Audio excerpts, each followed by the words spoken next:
ಓಂ ವ್ಯಾಖ್ಯಾಮುದ್ರಾಂ ಕರಸರಸುಜೈಃ ಪುಸ್ತಕಂ ಶಂಖಚಕ್ರೆ ಬಿಭ್ರದ್ಭಿನ್ನಸ್ಫಟಿಕರುಚಿರೆ ಪುಂಡರೀಕೆ ನಿಷಣ್ಣಃ ಅಮ್ಲಾನಶ್ರೀರಮೃತವಿಷಧೇರಂಶುಭಿಃ ಪ್ಲಾವಯನ್ ಮಾಂ ಆವಿರ್ಭೂಯಾದನಘಮಹಿಮಾ ಮಾನಸೇ ವಾಗಧೀಶಃ ರಮಾಪತಿಂ ಪೂರ್ಣಗುಣಂ ಮುಕುಂದಂ ವ್ಯಾಸಂಚ ವಿಜ್ಞಾನಸಹಸ್ರಭಾನುಂ ಪೂರ್ಣಪ್ರಬೋಧಂಚ ಸುತತ್ವದೀಪಂ ಕ್ರಮಾದ್ಗುರೂಂಶ್ಚ ಪ್ರಣಮಾಮಿ ಮೂರ್ಧ್ನಾ ಸರ್ವೇಂದ್ರಿಯಾಭಿಮಾನಿಸ್ಥಮುಖ್ಯಪ್ರಾಣಸ್ಥ ವಿಷ್ಣುನಾ ಪ್ರೇರಿತ ಶ್ರೀಶತುಷ್ಟ್ಯರ್ಥಂ ಕರಿಷ್ಯೇ ಕರ್ಮ ಚಾಖಿಲಂ ಜನ್ಮಾದ್ಯಸ್ಯ ಯತೋನ್ವಯಾದಿತರತಶ್ಚಾರ್ಥೇಷ್ವಭಿಜ್ಞಸ್ವರಾಟ್ ತೇನೇ ಬ್ರಹ್ಮಹೃದಾಯ ಆದಿಕವಯೇ ಮುಹ್ಯಂತಿ ಯಂ ಸೂರಯಃ ತೇಜೋ ವಾರಿಮೃದಾಂ ಯಥಾ ವಿನಿಮಯೋ ಯತ್ರ ತ್ರಿಸರ್ಗೋ ಮೃಷಾ ಧಾಮ್ನಾ ಸ್ವೇನ ಸದಾ ನಿರಸ್ತಕುಹಕಂ ಸತ್ಯಂ ಪರಂ ಧೀಮಹಿ ಯಂ ಪ್ರವ್ರಜಂತಮನುಪೇತಮಪೇತಕೃತ್ಯಂ ದ್ವೈಪಾಯನೋ ವಿರಹಕಾತರ ಆಜುಹಾವ ಪುತ್ರೇತಿ ತನ್ಮಯತಯಾ ತರವೋಪಿ ನೇದುಸ್तं ಸರ್ವಭೂತಹೃದಯಂ ಮುನಿಂ ಆನತೋಸ್ಮಿ. ಸ್ವಸ್ತಿಸ್ತು ಸತಾಂ. ಹರಿ ಓಂ.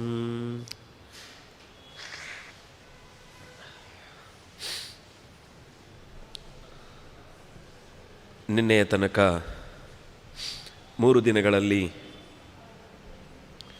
ಅವತಾರದ ಗಾಥೆಯನ್ನು ಕೇಳಿ ಭಾಗವತದಲ್ಲಿ ಬಂದ ಮತ್ತೊಂದು ಪ್ರಸಿದ್ಧವಾದ ಸಾಂಖ್ಯಶಾಸ್ತ್ರ ಅಂತಲೇ ಕರೆಯಲ್ಪಡುವ ಕಪಿಲಗೀತೆಯ ಯಥಾಶಕ್ತಿ ಚಿಂತನೆಯನ್ನು ನಡೆಸೋಣ.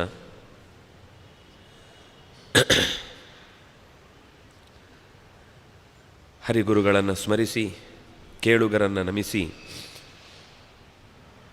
ಈ ಚಿಂತನೆಯಲ್ಲಿ ತುಂಬ ಕ್ಲಿಷ್ಟವಾದ ಕೆಲವು ಸಂಗತಿಗಳು ಇಲ್ಲಿ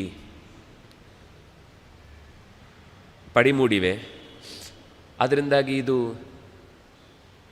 ಆಹಾ ಓಹೋ ಅಂತ ಬಹಳ ಆನಂದ ಪಡುವ ಸಂಗತಿಗಿಂತ ಹೆಚ್ಚು ಜ್ಞಾನದ ಆನಂದ ಇದ್ದೇ ಇದೆ. ಆದರೆ ತುಂಬ ಗಂಭೀರವಾದ ಸಂಗತಿಗಳನ್ನು ಈ ಗೀತೆ ಮಾತಾಡುವಂಥದ್ದಾದ್ದರಿಂದ ಈ ಪ್ರಸಂಗವನ್ನು 3ನೆಯ ಸ್ಕಂಧದಲ್ಲಿ ನಾವು ನೋಡುವಂಥದ್ದು. ಭಾಗವತದಲ್ಲಿ ಮೈತ್ರೇಯರು ಮತ್ತು ವಿದುರ ಪರಸ್ಪರ ಮಾತನಾಡಿಕೊಳ್ತಾ ಸೃಷ್ಟಿಯ ಅನೇಕ ಮುಖಗಳನ್ನು ಈ ಸ್ಕಂದದ ಆರಂಭದಲ್ಲಿ ಮಾತಾಡ್ತಾರೆ. ಮಾತಾಡಿ ಇದರ ಬಗ್ಗೆ ಇನ್ನಷ್ಟು ವಿವರವನ್ನು ಕೇಳಿದಾಗ ವಿದುರ ಈ ಮೊದಲು ಉದ್ಧವನನ್ನು ಭೇಟಿಯಾಗಿ ಕೃಷ್ಣ ನಿನಗೆ ಹೇಳಿದ ಉಪದೇಶಗಳನ್ನು ಹೇಳು ಅಂತ ಹೇಳಿದಾಗ ಉದ್ಧವ ಹೇಳಿರ್ತಾನೆ, ನಿನಗೋಸ್ಕರ ಕೃಷ್ಣ ಮೈತ್ರೇಯರನ್ನು ಕರೆದು ಇದನ್ನೆಲ್ಲ ನೀನು ವಿದುರನಿಗೆ ಹೇಳು ಅಂತ ಅವರಿಗೆ ಬೇರೆ ಉಪದೇಶ ಮಾಡಿ, ನಿನಗೆ ನಾನು ಅನ್ನುವುದಕ್ಕಿಂತ ಹೆಚ್ಚು ಗುರುಸ್ಥಾನದಲ್ಲಿರುವವನು ಮೈತ್ರೇಯರಾದ್ರಿಂದಾಗಿ ಅವರೇ ನಿನಗೆ ಸಿಗ್ತಾರೆ, ಅವರೇ ನಿನಗೆ ಉಪದೇಶಿಸ್ತಾರೆ ಅಂತ ಹೇಳಿ ಉದ್ಧವ ಬದರಿ ಅತ್ತ ಹೆಜ್ಜೆ ಇಡ್ತಾನೆ. ಮೈತ್ರೇಯ ಮತ್ತೆ ಪರ್ಯಟನೆ ಮಾಡ್ತಾ ಬರುವಾಗ ವಿದುರನಿಗೆ ಮೈತ್ರೇಯರು ಸಿಗ್ತಾರೆ. ಸಿಕ್ಕಿದಾಗ ಅನೇಕ ಜಿಜ್ಞಾಸೆಗಳು ಬಂದವು. ಆ ಜಿಜ್ಞಾಸೆಗಳಿಗೆ ಜಗತ್ತಿನ ಆದಿಮನು ಎನಿಸಿದಂತಹ ಸ್ವಯಂಭುವನ ಕಥೆಗಳನ್ನು ಹೇಳ್ತಾ ಅದರಲ್ಲಿ 5 ಜನ ಮಕ್ಕಳು ಆಕೂತಿ, ದೇವಹೂತಿ, ಪ್ರಸೂತಿ ಮತ್ತು ಉತ್ತಾನಪಾದ, ಪ್ರಿಯವ್ರತ, ಹೀಗೆ 5 ಜನ ಮಕ್ಕಳ ಕಥೆಗಳನ್ನು ಹೇಳ್ತಾನೆ ಇಡೀ ಭಾಗವತ ಮುಂದೆ ವಿಸ್ತಾರವಾಗ್ತಾ ಹೋಗುತ್ತೆ. ಅದರಲ್ಲಿ ಕರ್ದಮ ಪ್ರಜಾಪತಿಗೆ ಕೊಟ್ಟಂತಹ ಮಗಳು ದೇವಹೂತಿ, ಅವಳಲ್ಲಿ ಹುಟ್ಟಿದವ ಈ ಮೊದಲು 9 ಜನ ಹೆಣ್ಣು ಮಕ್ಕಳು ಹುಟ್ಟಿದ್ರು. 10ನೇವನಾಗಿ ಭಗವಂತ ಕಪಿಲ ಮಹರ್ಷಿ ಹುಟ್ಟಿ ಬಂದ. ಈ ಅಂಶದಲ್ಲಿ ಕೆಲವರು ಕಪಿಲ ಋಷಿ ಅಂತ ಅಷ್ಟೇ ಕರೀತಾರೆ. ಆದರೆ ಅವನು ಭಗವಂತ ಅನ್ನುವುದನ್ನು ಈ ಕಥೆಯ ಮಧ್ಯದಲ್ಲಿ ಬಂದ ಬೇರೆ ಬೇರೆ ಸಂಗತಿಗಳನ್ನು ಗಮನಿಸಿದಾಗ ಗೊತ್ತಾಗುತ್ತೆ. ಮತ್ತು ಒಬ್ಬ ಋಷಿ ಅಂತ ಇದ್ದಾನಲ್ವ ಅಂದರೆ ಆಚಾರ್ಯರು ಹೇಳ್ತಾರೆ ಕಪಿಲ ಅಂತ ಇಬ್ಬರಿದ್ದಾರೆ. ಒಬ್ಬ ನಿರೀಶ್ವರ ಸಾಂಖ್ಯವನ್ನು ಬೋಧಿಸಿದವ, ಇನ್ನೊಬ್ಬ ಸೇಶ್ವರ ಸಾಂಖ್ಯವನ್ನು ಬೋಧಿಸಿದವ. ಭಗವಂತನ ಅಸ್ತಿತ್ವವನ್ನು ಒಪ್ಪಿ ಸಾಂಖ್ಯವನ್ನು ಹೇಳಿದ್ದು ಭಗವಂತ ಕಪಿಲ. ಭಗವಂತನ ಕಾರ್ಯಭಾರಕ್ಕಿಂತ ಹೆಚ್ಚು ಪ್ರಕೃತಿಯೇ ಎಲ್ಲವನ್ನು ಮಾಡುತ್ತೆ ಅಂತ ಪ್ರಕೃತಿಗೆ ಪ್ರಾಧಾನ್ಯವನ್ನು ಕೊಟ್ಟು ಮಾತಾಡಿದಂತಹ ಕಪಿಲ ಋಷಿ ಒಬ್ಬ ಸಾಮಾನ್ಯ ಋಷಿ, ಅವನು ಕೂಡ ಇದ್ದಾನೆ, ನಿರೀಶ್ವರ ಸಾಂಖ್ಯವನ್ನು ಬೋಧಿಸಿದವ ಅಂತ ಹೀಗೆ ವಿವರವನ್ನು ಕೊಟ್ಟು ತಾಯಿ ಕೇಳುತ್ತಾಳೆ, ನನಗೆ ಭಗವಂತನ ಬಗ್ಗೆ, ಯೋಗದ ಬಗ್ಗೆ ತಿಳ್ಕೊಳ್ಬೇಕು, ಭಗವಂತನ ಸಾನ್ನಿಧ್ಯವನ್ನು ಪಡೀಲಿಕ್ಕೆ ಬೇಕಾದ ಜ್ಞಾನದ ಮಹತ್ವವನ್ನು ನಾನು ತಿಳ್ಕೊಳ್ಬೇಕು ಅಂತ ಹೀಗೆ ತಂತ್ವಾಗತಾಹಂ ಶರಣಂ ಶರಣ್ಯಂ ಸ್ವಭೃತ್ಯ ಸಂತಾರ ತರೋಃ ಕುಠಾರಂ ಜಿಜ್ಞಾಸಯಾ ಪ್ರಕೃತೆ ಪೂರುಷಸ್ಯ ನಮಾಮಿ ಸದ್ಧರ್ಮವಿದಾಂ ವರಿಷ್ಠಂ. ತನ್ನವರು ಅಂತ ನಂಬಿ ಬಂದವರ ಸಂಸಾರದ ಮರಕ್ಕೆ ಕೊಡಲಿಯಂತಿರುವ ಓ ಭಗವಂತನೇ, ಅಂದರೆ ಅವಳಿಗೆ ನನ್ನ ಮಗ ಅನ್ನುವುದು ಗೊತ್ತಿದ್ದಕ್ಕಿಂತ ಹೆಚ್ಚು ಇವನು ಜಗತ್ತಿನ ತಂದೆ ಅನ್ನುವ ಎಚ್ಚರ ಆಕೆಗೆ ಇದ್ದು, ಪ್ರಕೃತೇ ಪೂರುಷಸ್ಯ ಜಿಜ್ಞಾಸೆಯ ಸದ್ಧರ್ಮವಿದಾಂ ವರಿಷ್ಠಂ ನಮಾಮಿ. ಜಗತ್ತಿನ ಎಲ್ಲ ಧರ್ಮಗಳನ್ನು ಚೆನ್ನಾಗಿ ಅರಿತು ಎಲ್ಲವನ್ನು ಹೊತ್ತು ನಿಂತವನಲ್ಲಿ ಪ್ರಕೃತಿಯ ಪುರುಷದ ಜಿಜ್ಞಾಸೆಯಿಂದ ಈ ಪ್ರಶ್ನೆಯನ್ನು ಕೇಳ್ತಾ ಇದ್ದೇನೆ. ತ್ವಾಮಹಂ ಶರಣಂಗತ, ನಾನು ನಿನಗೆ ಪೂರ್ತಿ ಶರಣು ಬಂದಿದ್ದೇನೆ. ಶರಣು ಅನ್ನುವ ಶಬ್ದಕ್ಕರ್ಥ ನಾವು ಇವತ್ತು ನಮಸ್ಕಾರ ಅನ್ನುವ ಅರ್ಥದಲ್ಲಿ ಬಳಸುವುದು ನೋಡ್ತೇವೆ. ಆದರೆ ಶಬ್ದದ ಮೂಲ ಅರ್ಥ ಶರಣ ಅಂದರೆ ಮನೆ ಅಂತ ಅರ್ಥ. ಶರಣಂಗತ ಅಂದರೆ ನೀನೇ ನನಗೆ ಆಸರೆ ಅಂತ ನಂಬಿ ಬಂದಿದ್ದೇನೆ ಅನ್ನುವ ಮಾತಿನಲ್ಲಿ ಶರಣ ಅನ್ನುವ ಶಬ್ದ ಇದೆ.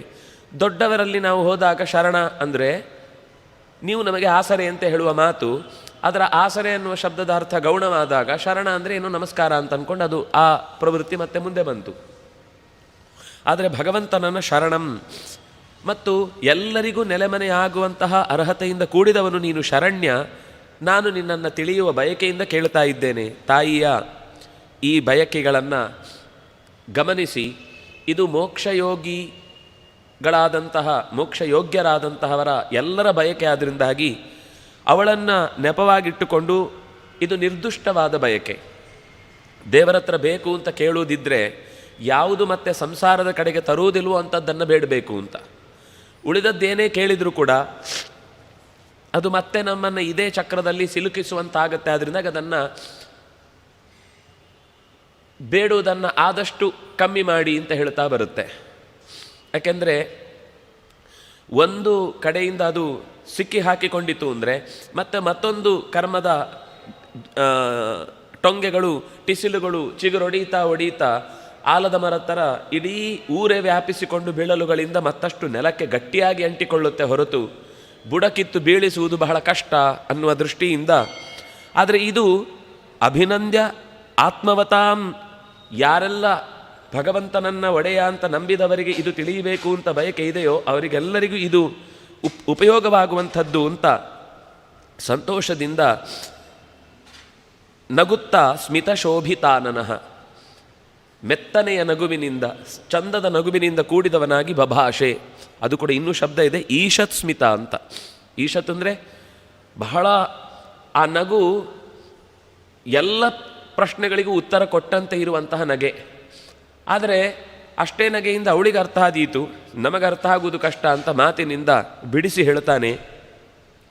ಭಗವಾನುವಾಚ ಅಂದರೆ ಇದು ಭಾಗವತದಲ್ಲಿ ಭಗವಾನ್ ಅನ್ನೋ ಶಬ್ದ ಇಟ್ಟುಕೊಂಡೇ ಹೇಳಿದ್ದಾದ್ರಿಂದಾಗಿ ಇದು ಭಗವಂತ ಹೇಳಿದ್ದು ಅನ್ನೋದು ಸ್ಪಷ್ಟ. ಯೋಗ ಆಧ್ಯಾತ್ಮಿಕ ಪುಂಸಾಂ ಮತೋ ನಿಶ್ರೇಯಸಾಯಮೇ ಅತ್ಯಂತೋಪರತಿರ್ಯತ್ರ ದುಃಖಸ್ಯ ಸುಖಸ್ಯ ಚ. ಶರೀರದ ಒಳಗೆ ನಿಯಾಮಕನಾಗಿ ಭಗವಂತ ತತ್ವಜ್ಞಾನದ ಸಂಪಾದನೆಗಾಗಿ ಸಜ್ಜನರಲ್ಲಿ ಬೇರೆ ಬೇರೆ ರೀತಿಯಾದ ಪ್ರವೃತ್ತಿಗಳನ್ನು ಮಾಡಿಸ್ತಾನೆ.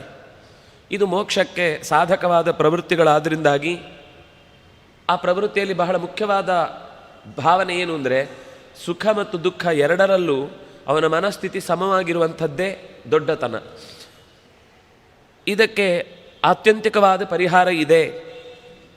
ಪ್ರಾಕೃತವಾದ ಶರೀರದಿಂದ ಅನುಭವಿಸುವ ಯಾವುದೇ ಥರದ ಸಂತೋಷ ಅದು ತಾತ್ಕಾಲಿಕ ಹೊರತು ಶಾಶ್ವತ ಅಲ್ಲ ಅನ್ನೋದನ್ನು ಹೇಳಿ, ಚೇತಃಕಲ್ವಸ್ಯ ಬಂಧಾಯ ಮುಕ್ತಯೇ ಚಾತ್ಮನೋ ಮತಂ ಗುಣೇಶು ಸಕ್ತಂ ಬಂಧಾಯ ತೇಷ್ವಸಕ್ತಂ ಹಿ ಮುಕ್ತಯೇ. ಚೇತಃ ಅಂದರೆ ಮನಸ್ಸು, ಎಲ್ಲದಕ್ಕೆ ಮೂಲ ಏನು? ಚೇತಃ ಖಲು ಅಸ್ಯ ಬಂಧಾಯ, ಮನಸ್ಸೇ ಈ ಇಡೀ ನಮ್ಮ ನಡೆನುಡಿಗಳನ್ನು ಕಟ್ಟಿಹಾಕುವ ಸಂಸಾರದ ಕೊಂಡಿ.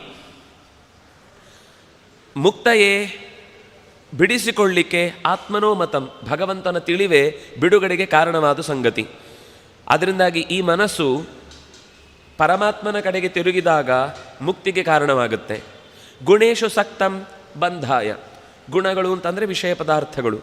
ವಿಷಯ ಪದಾರ್ಥಗಳ ಕಡೆಗೆ ಮನಸ್ಸು ಸೆಳೆಯುವುದು ಅನ್ನುವುದು ಅವನ ಕೈಯಲ್ಲೇ ಇಲ್ಲ ಪೂರ್ತಿ. ಆದರೆ ಆ ಎಚ್ಚರ ಅಂತೂ ಇದ್ದಾಗ ಯಾವುದೋ ಒಂದು ಸಂದರ್ಭದಲ್ಲಿ ಆದರೂ ಬಿಡಿಸಿಕೊಳ್ಳುವುದಕ್ಕೆ ಅವನ ಹತ್ರ ಆ ಅವಕಾಶ ಇದೆ. ಹಾಗಾಗಿ ಬಂಧಕ್ಕೂ ಕಾರಣವಾದದ್ದು ಮನಸ್ಸು, ಮೋಕ್ಷಕ್ಕೂ ಕಾರಣವಾದದ್ದು ಮನಸ್ಸು. ಅದು ಕೀಲಿ ಕೈ ಇದ್ದ ಹಾಗೆ. ಕೀಲಿಯನ್ನು ಅಂದರೆ ಬೀಗದ ಕೀಲಿ ಕೈಯನ್ನು ಹಿಂದಕ್ಕೆ ತಿರುಗಿಸಿದರೆ ಬಿಚ್ಚಿಕೊಳ್ಳುತ್ತೆ, ಮುಂದಕ್ಕೆ ತಿರುಗಿಸಿದರೆ ಸಿಕ್ಕಿಕೊಳ್ಳುತ್ತೆ. ಎರಡಕ್ಕೂ, ಸಿಕ್ಕಿಸುವುದಕ್ಕೂ ಬಿಡಿಸುವುದಕ್ಕೂ ಅಂಗ ಒಂದೇ, ಅದು ಮನಸ್ಸು. ಅದು ಎಲ್ಲಿಗೆ ಬಂಧಗೊಳ್ಳುತ್ತೆ? ಮುಕ್ತಯೇಚ ಆತ್ಮನೋ ಮತಂ. ಅದರಿಂದಾಗಿ ಮೋಕ್ಷಕ್ಕೂ ಕಾರಣವಾದದ್ದು ಇದೇ ಮನಸ್ಸು. ಅದರಿಂದಾಗಿ ನಮ್ಮ ಕೈಯಲ್ಲಿದೆ ಅಂತ ಅಂದುಕೊಂಡಿದ್ದೇವೆ. ಆದರೆ ಇದ್ದ ಮನಸ್ಸಿನ ಪರಿಚಯ ಅಂತೂ ಹೀಗಿದೆ ಅಂತ ಹೇಳಿ ಅಹಂ ಮಮಾಭಿ ಅಭಿಮಾನೋತ್ಥೈ ಕಾಮಲೋಭಾಧಿರ್ಮಲೈ, ನಾನು, ನನ್ನದು, ಇದು ನನಗೇ ಇರಬೇಕು ಅನ್ನುವ ಅಭಿಮಾನಗಳಿಂದ ಹುಟ್ಟಿದಂತಹ ಬಯಕೆಗಳು ಅಥವಾ ಬೇರೆ ಬೇರೆ ರೀತಿಯ ಕೊಳೆಗಳು ಬಿಟ್ಟು ಹೋದಾಗಲೇ ಶುದ್ಧವಾದ ಮನಸ್ಸು ಭಗವಂತನಿಗೆ ಅತ್ಯಂತ ಮೆಚ್ಚುಗೆಯ ವಸ್ತುವಾಗುತ್ತೆ. ಇನ್ನೊಂದು ಚಂದದ ಮಾತು ಹೇಳುತ್ತಾರೆ, ಅಲ್ಲ ನೀವು ಹೇಳ್ತೀರಿ ಸರಿ, ಆದರೆ ಇಷ್ಟೆಲ್ಲ ಹೇಳಿದರೂ ನಮ್ಮ ಕೈಯಲ್ಲಿದೆ ನಮ್ಮ ಮನಸ್ಸು. ಆದರೂ ನಮಗೆ ಯಾಕೆ ಬಿಡುಗಡೆಯ ದಾರಿಯ ಕಡೆಗೆ ಮನಸ್ಸನ್ನು ಜೋಡಿಸ್ಲಿಕ್ಕಾಗ್ತಾ ಇಲ್ಲ? ಪ್ರಸಂಗಮಜರಂ ಪಾಶಂ ಆತ್ಮನಃ ಕವಯೋ ವಿದು ಸ ಏವ ಸಾಧುಷು ಕೃತೋ ಮೋಕ್ಷದ್ವಾರಮಪಾವೃತಂ. ಭಗವಂತನಲ್ಲಿ ಭಕ್ತಿ ಇಲ್ಲದ ಯಾರೇ ಇರಲಿ, ಬಂಧುಗಳಿರ್ಬೋದು, ಮಿತ್ರರಿರ್ಬೋದು, ಏನೇ ಇರ್ಬೋದು, ಅವರಲ್ಲಿ ಅತಿಯಾದ ಪ್ರಸಂಗ, ಸಂಘ ಅಂದರೆ ಸಂಬಂಧ, ಪ್ರಸಂಗ ಅಂದರೆ ಅತ್ಯಂತ ಗಾಢವಾದ ಸಂಬಂಧ, ಅಜರಂ, ಅದು ಮತ್ತೆ ಜೀರ್ಣ ಆಗುವುದಿಲ್ಲ, ಅದು ಮತ್ತೆ ಕತ್ತರಿಸಿ ಹೋಗುವುದಿಲ್ಲ, ತುಂಡಾಗುವುದಿಲ್ಲ. ಅಜರಂ, ಅದು ನಾಶ ಇಲ್ಲ ಅದಕ್ಕೆ. ಮತ್ತು ಪಾಶಂ, ಪಶುವನ್ನು ಬಂಧಿಸಿದ ಹಾಗೆ ಅದು ಅವನನ್ನು ಮತ್ತೆ ಯಾವತ್ತೂ ಬಿಟ್ಟು ಹೋಗದಂತೆ ಅವನನ್ನು ಗಟ್ಟಿಯಾಗಿ ಹಿಡ್ಕೊಂಡು ಬಿಡುತ್ತೆ ಅಂತ ಕವಯೋ ವಿದುಹು. ಪರಮಾತ್ಮನನ್ನು ತಿಳಿದವರು ಸಂಬಂಧ ಅನ್ನುವಂಥದ್ದು ಸಜ್ಜನರ ಜೊತೆಗೆ ಇದ್ದಾಗ ಅದು ಭಗವಂತನ ಕಡೆಗೆ ನಮ್ಮ ಮನಸ್ಸು ಹರೀಲಿ ಅನ್ನುವ ದೃಷ್ಟಿಯಿಂದಲೇ ಅವರು ಅದನ್ನು ಮುಂದೆ ಸಾರಿಸ್ತಾರೆ. ಅದರಿಂದಾಗಿ ಅದು ಬಂಧಕ್ಕಾಗುವುದಿಲ್ಲ. ಆದರೆ ಉಳಿದ ಕಡೆ ಸ ಏವ ಸಾಧುಷು ಕೃತಃ, ಲೋಕದಲ್ಲಿ ಮಾಡಿದ ಪ್ರಸಂಗ, ಲೋಕದಲ್ಲಿ ಮಾಡಿದಂತಹ ಆ ಅತಿಯಾದ ಬಂಧನ ಅಂದರೆ ನಮ್ಮ ಮನಸ್ಸಲ್ಲಿ ಸೇರಿಸಿಕೊಳ್ಳುವುದು, ಅದು ಗಂಟಿಗೆ ಕಾರಣ ಆಯಿತು. ಇದೇ ಸಂಬಂಧ ಸ ಏವ ಸಾಧುಷು ಕೃತಃ, ಇದೇ ಸಂಬಂಧವನ್ನು ಸಜ್ಜನರಲ್ಲಿ ನಾವು ಭಗವಂತನ ಪ್ರೀತಿಯನ್ನು ಇಟ್ಟುಕೊಂಡವರಲ್ಲಿ ನಾವು ಮಾಡಿದರೆ ಮೋಕ್ಷದ್ವಾರಂ ಅಪಾವೃತಂ, ಮೋಕ್ಷದ ದ್ವಾರ ಅನ್ನೋದು ತೆರೆದಂತಾಗುತ್ತೆ. ಅದರಿಂದಾಗಿ ಭಗವಂತನಲ್ಲಿ ಭಕ್ತಿ ಇದ್ದವರಲ್ಲಿ ಪ್ರಸಂಗ ಅನ್ನುವುದು ಮುಕ್ತಿಗೆ ಕಾರಣ ಆಗುತ್ತೆ. ಒಂದು ಕಡೆ ಮುಂದೆಯೂ ಹೇಳುವುದಿದೆ, ಲೋಕದ ಎಷ್ಟೋ ವಿಷಯಗಳಲ್ಲಿ ನಮಗಿರುವಂತಹ ಆಸಕ್ತಿ ಇತ್ಯಾದಿಗಳನ್ನು ನಾವು ಸರಿಯಾಗಿ ಭಗವಂತನಲ್ಲಿಯೇ ತಿರುಗಿಸಿಬಿಟ್ಟಿದ್ರೆ ಇಷ್ಟೊತ್ತಿಗೆ ಮೋಕ್ಷ ಆಗಿ ಹೋಗ್ತಿತ್ತು. ಆದರೆ ನಮಗದು ಇದಕ್ಕಿಂತ ಅದು ಇಂಪಾರ್ಟೆಂಟು ಅಂತ ಮನಸ್ಸಿಗೆ ಅನ್ನಿಸುವುದೇ ಕಷ್ಟ. ಯಾಕೆಂದರೆ ಇದು ಕಣ್ಣ ಮುಂದೆ ಕಾಣ್ತಾ ಇದೆ, ಸ್ವಲ್ಪವಾದರೂ ಸುಖ ಇದೆ ಎನ್ನುವ ಭ್ರಮೆಯಲ್ಲೇ ಇದಕ್ಕೆ ಅಂಟಿಕೊಂಡು ಕೂತಿದ್ದೇವೆ. ಇದರ ಆಚೆಗೆ ಯಾವುದೋ ಒಂದು ತತ್ವ ಇದೆ ಅಂತ ಹೇಳಿದ್ದನ್ನು ಹೌದು ಹೌದು ಅಂತ ಮನಸ್ಸು ಒಳಗಿನಿಂದ ಹೇಳ್ತಾ ಇದ್ರು, ಇನ್ನೊಂದು ಕಡೆಯಿಂದ ಅದು ತಡೆದು ನಿಲ್ಲಿಸತ್ತೆ. ಇದೆಲ್ಲ ನಂಬಿದ್ರೆ ಆಗಲಿಕ್ಕಿಲ್ಲ, ನಮ್ಮ ಕೆಲಸ ನಾವು ಮಾಡಿಕೊಳ್ಳೇಬೇಕು, ನಮ್ಮ ಕ್ರಿಯೆಗೆ ನಾವೇ ಹೊಣೆಗಾರರು ಅಂತ ಈ ರೀತಿ ಬಿಡುಗಡೆಯ ದಾರಿಯನ್ನು ತೆರೆದಿಡುವ ಮನಸ್ಸಿನ ಸಂಬಂಧದ ಕಡೆಗಿನ ಬಲ ಅದು ಸಜ್ಜನರ ಕಡೆಗೆ ಇದ್ದರೆ ಅದು ಸಾಧನೆಯ ಮಾರ್ಗದ ಕಡೆಗೆ ನಮಗೆ ಹೆಗಲಾಗಿ ನಿಲ್ಲತ್ತೆ ಅನ್ನೋದನ್ನು ಬಿಡಿಸಿ ಹೇಳಿದರು. ಯಾರು ಸಾಧುಗಳು ಅಂದರೆ, ಸರಿ ನೀವು ಹೇಳಿದ್ರಿ, ಎಲ್ಲರೂ ಬೋರ್ಡ್ ಹಾಕ್ಕೊಂಡಿದ್ದಾರೆ ನಾವೇ ಸಾಧುಗಳು ಅಂತ, ಎಲ್ಲರ ಹಿಂದೆಯೂ ಲೈಟ್ ಬೆಳಗ್ತಾ ಇರುತ್ತೆ, ಎಲ್ಲರೂ ಜ್ಞಾನ ಮುದ್ರೆ ಹಿಡ್ಕೊಂಡು ತಿರುಗ್ತಾ ಇರ್ತಾರೆ. ಹೇಗೆ ತಿಳ್ಕೊಳ್ಳೋದು ಇವರು ಸಾಧುಗಳು ಇವರು ಅಸಾಧುಗಳು ಅಂತ? ಕೆಲವರು ಹೆಸರೇ ಇಟ್ಕೊಂಡ್ಬಿಟ್ಟಿರ್ತಾರೆ, ಅದರಿಂದ ನಮಗೆ ಗೊತ್ತೇ ಆಗಲ್ಲ ನಮಗೆ ಯಾರು ನಿಜವಾದ ಸಾಧುಗಳು ಯಾರು ಅಸಾಧುಗಳು ಅಂತ. ಬಹಳ ಸುಂದರವಾಗಿ ಕಪಿಲ ಮಹರ್ಷಿ ಹೇಳ್ತಾನೆ, ತಿತಿಕ್ಷವಃ ಕಾರುಣಿಕಾಃ ಸುಹೃದ ಸರ್ವದೇಹಿನಾಂ ಅಜಾತಶತ್ರವಃ ಶಾಂತಾಃ ಸಾಧವಃ ಸಾಧುಭೂಷಣಾಃ ತಿತಿಕ್ಷವಃ. ಏನೇ ಕಷ್ಟಗಳು ಬಂದಾಗಲೂ, ಏನೇ ಸಮಸ್ಯೆಗಳು ಉಂಟಾದಾಗಲೂ ಸಹಿಸಿಕೊಳ್ಳುವವರು. ಕಾರುಣಿಕಾಃ, ಎಲ್ಲದರ ಮೇಲೂ ಒಂದಲ್ಲ ಒಂದು ರೀತಿಯಿಂದ ಅದಕ್ಕೆ ಒಳ್ಳೆಯದಾಗಬೇಕು ಅಂತ ಕರುಣೆಯನ್ನು ತೋರುವವರು. ಸುಹೃದಃ, ಒಳ್ಳೆಯ ಮನಸ್ಸಿನಿಂದಲೇ ಎಲ್ಲವನ್ನು ಯೋಚಿಸುವವರು. ಯಾರಿಗೆ? ಯಾರೋ ನಮ್ಮ ಮನೆ ಮಕ್ಕಳಿಗೆ ಅಥವಾ ನಮ್ಮ ಸಂಬಂಧಿಗಳಿಗೆ ಮಾತ್ರ ಅಲ್ಲ, ಸರ್ವದೇಹಿನ, ಜಗತ್ತಿನಲ್ಲಿರುವ ಎಲ್ಲ ಪ್ರಾಣಿಗಳು ಎಲ್ಲ ಪಕ್ಷಿಗಳು ಭಗವಂತನದ್ದೇ ಸೊತ್ತು, ಅವನಿಗೆ ಸಂಬಂಧಪಟ್ಟವರೇ ಆಗಿದ್ದಾರೆ, ಉಳಿದ ಎಲ್ಲರೂ ಕೂಡ ಅಂತ ಅವರನ್ನು ಅವರವರ ಸ್ಥಾನಮಾನಕ್ಕೆ ತಕ್ಕ ಗೌರವವನ್ನು ಕೊಟ್ಟು ಅದನ್ನು ಅಭಿಮಾನಿಸುವವರು. ಅವರು ಯಾವುದನ್ನೂ ಶತ್ರುಗಳು ಅಂತ ತಿಳಿಯದವರು. ಅಜಾತ ಶತ್ರವಃ. ಈಗ ಪಾಂಡವರಲ್ಲಿ ಧರ್ಮರಾಜನಿಗೂ ಈ ಹೆಸರಿತ್ತು, ಅಜಾತಶತ್ರು ಅಂತ. ಅಜಾತಶತ್ರು ಅಂದರೆ ದುರ್ಯೋಧನ ಇದ್ದ ಅಲ್ವಾ? ಅಂದರೆ ಧರ್ಮರಾಜನನ್ನ ಶತ್ರು ಅಂತ ಅಂದ್ಕೊಂಡಿದ್ದ. ಆದರೆ ಧರ್ಮರಾಜ ಯಾವತ್ತೂ ದುರ್ಯೋಧನನ ಶತ್ರು ಅಂತ ಅಂದ್ಕೊಳ್ಳೇ ಇಲ್ಲ.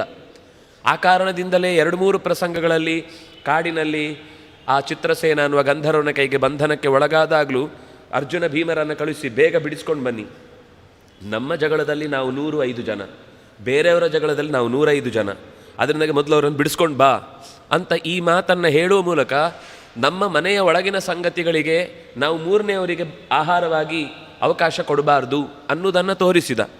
ಅದೇ ರೀತಿ ಯಾವುದೋ ಒಂದು ಪ್ರಸಂಗದಲ್ಲಿ ಒಳ್ಳೆಯವರು ಯಾರಿದ್ದಾರೆ ಅಂತ ಇಬ್ಬರಿಗೂ ನೋಡ್ಕೊಂಡು ಬರಲಿಕ್ಕೆ ಹೇಳಿದಾಗ ಎಲ್ಲ ಕಡೆಯಲ್ಲಿ ಒಳ್ಳೆಯದು ಕಾಣಿಸಿತು, ನಾನೇ ತುಂಬ ಕೆಟ್ಟವನು ಅಂತ ಧರ್ಮರಾಜ ಹೇಳ್ಕೊಂಡು ಬಂದ. ದುರ್ಯೋಧನ ಹೋಗಿ ಬಂದವ ಎಲ್ಲ ಕಡೆಗೆ ಹೋಗಿ ಬಂದ ಮೇಲೆ ನನ್ನಷ್ಟು ಒಳ್ಳೆಯವರೇ ಜಗತ್ತಿನಲ್ಲಿಲ್ಲ ಅಂದ.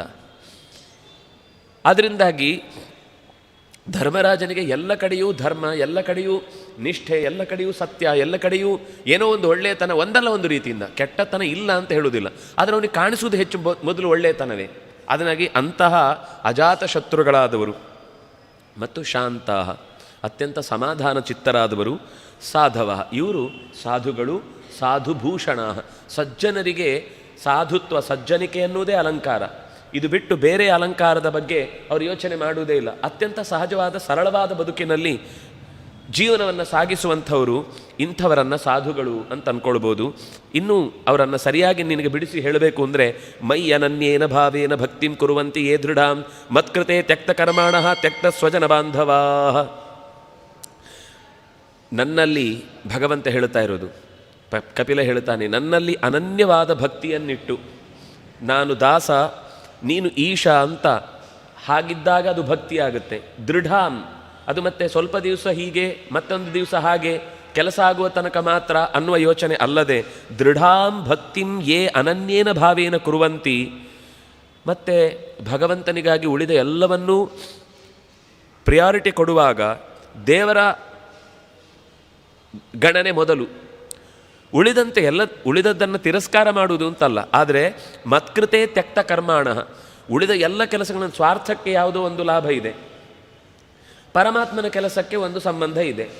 ಆಗ ಅವನು ಪಾರಮಾರ್ಥಿಕವಾದ ಸಂಬಂಧವನ್ನು ಆಯ್ಕೆ ಮಾಡಿಕೊಳ್ತಾನೆ ಹೊರತು ನನಗೆ ಯಾವುದೋ ಒಂದು ತಾತ್ಕಾಲಿಕ ಸುಖ ಇದೆ ಅನ್ನೋದಕ್ಕೆ ಅವನು ತಲೆ ಕೆಡಿಸಿಕೊಳ್ಳುವುದಿಲ್ಲ. ಅಂತಹ ಮತ್ಕೃತೆ ತ್ಯಕ್ತ ಕರ್ಮಾಣ ತ್ಯಕ್ತ ಸ್ವಜನ ಬಾಂಧವ. ಭಗವಂತನಿಗೋಸ್ಕರ ಕೊನೆಗೆ ತನ್ನ ಸುತ್ತಲಿನ ಎಲ್ಲವನ್ನೂ ಬಿಡಲಿಕ್ಕೆ ಅವನು ಸಿದ್ಧ ಇರ್ತಾನೆ. ಅಂದರೆ ತ್ಯಾಗ ಮಾಡಿ ಕಾಡಿಗೆ ಹೋಗ್ತಾನೆ ಅಂತ ಅರ್ಥ ಅಲ್ಲ.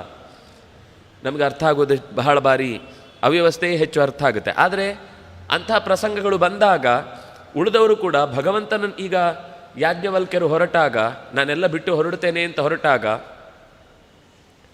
ಹೆಂಡತಿ ಕೇಳ್ತಾಳೆ, ಎಲ್ಲಿಗೆ ಹೊರಟ್ರಿ? ನಿಮ್ಗೆ ಬೇಕಾದ ಕೊಟ್ಟಿದ್ದೇನಲ್ವ, ನಾನು ಎಲ್ಲಿಗೆ ಹೊರಟ್ರಿ ನಿಮಗೇನು?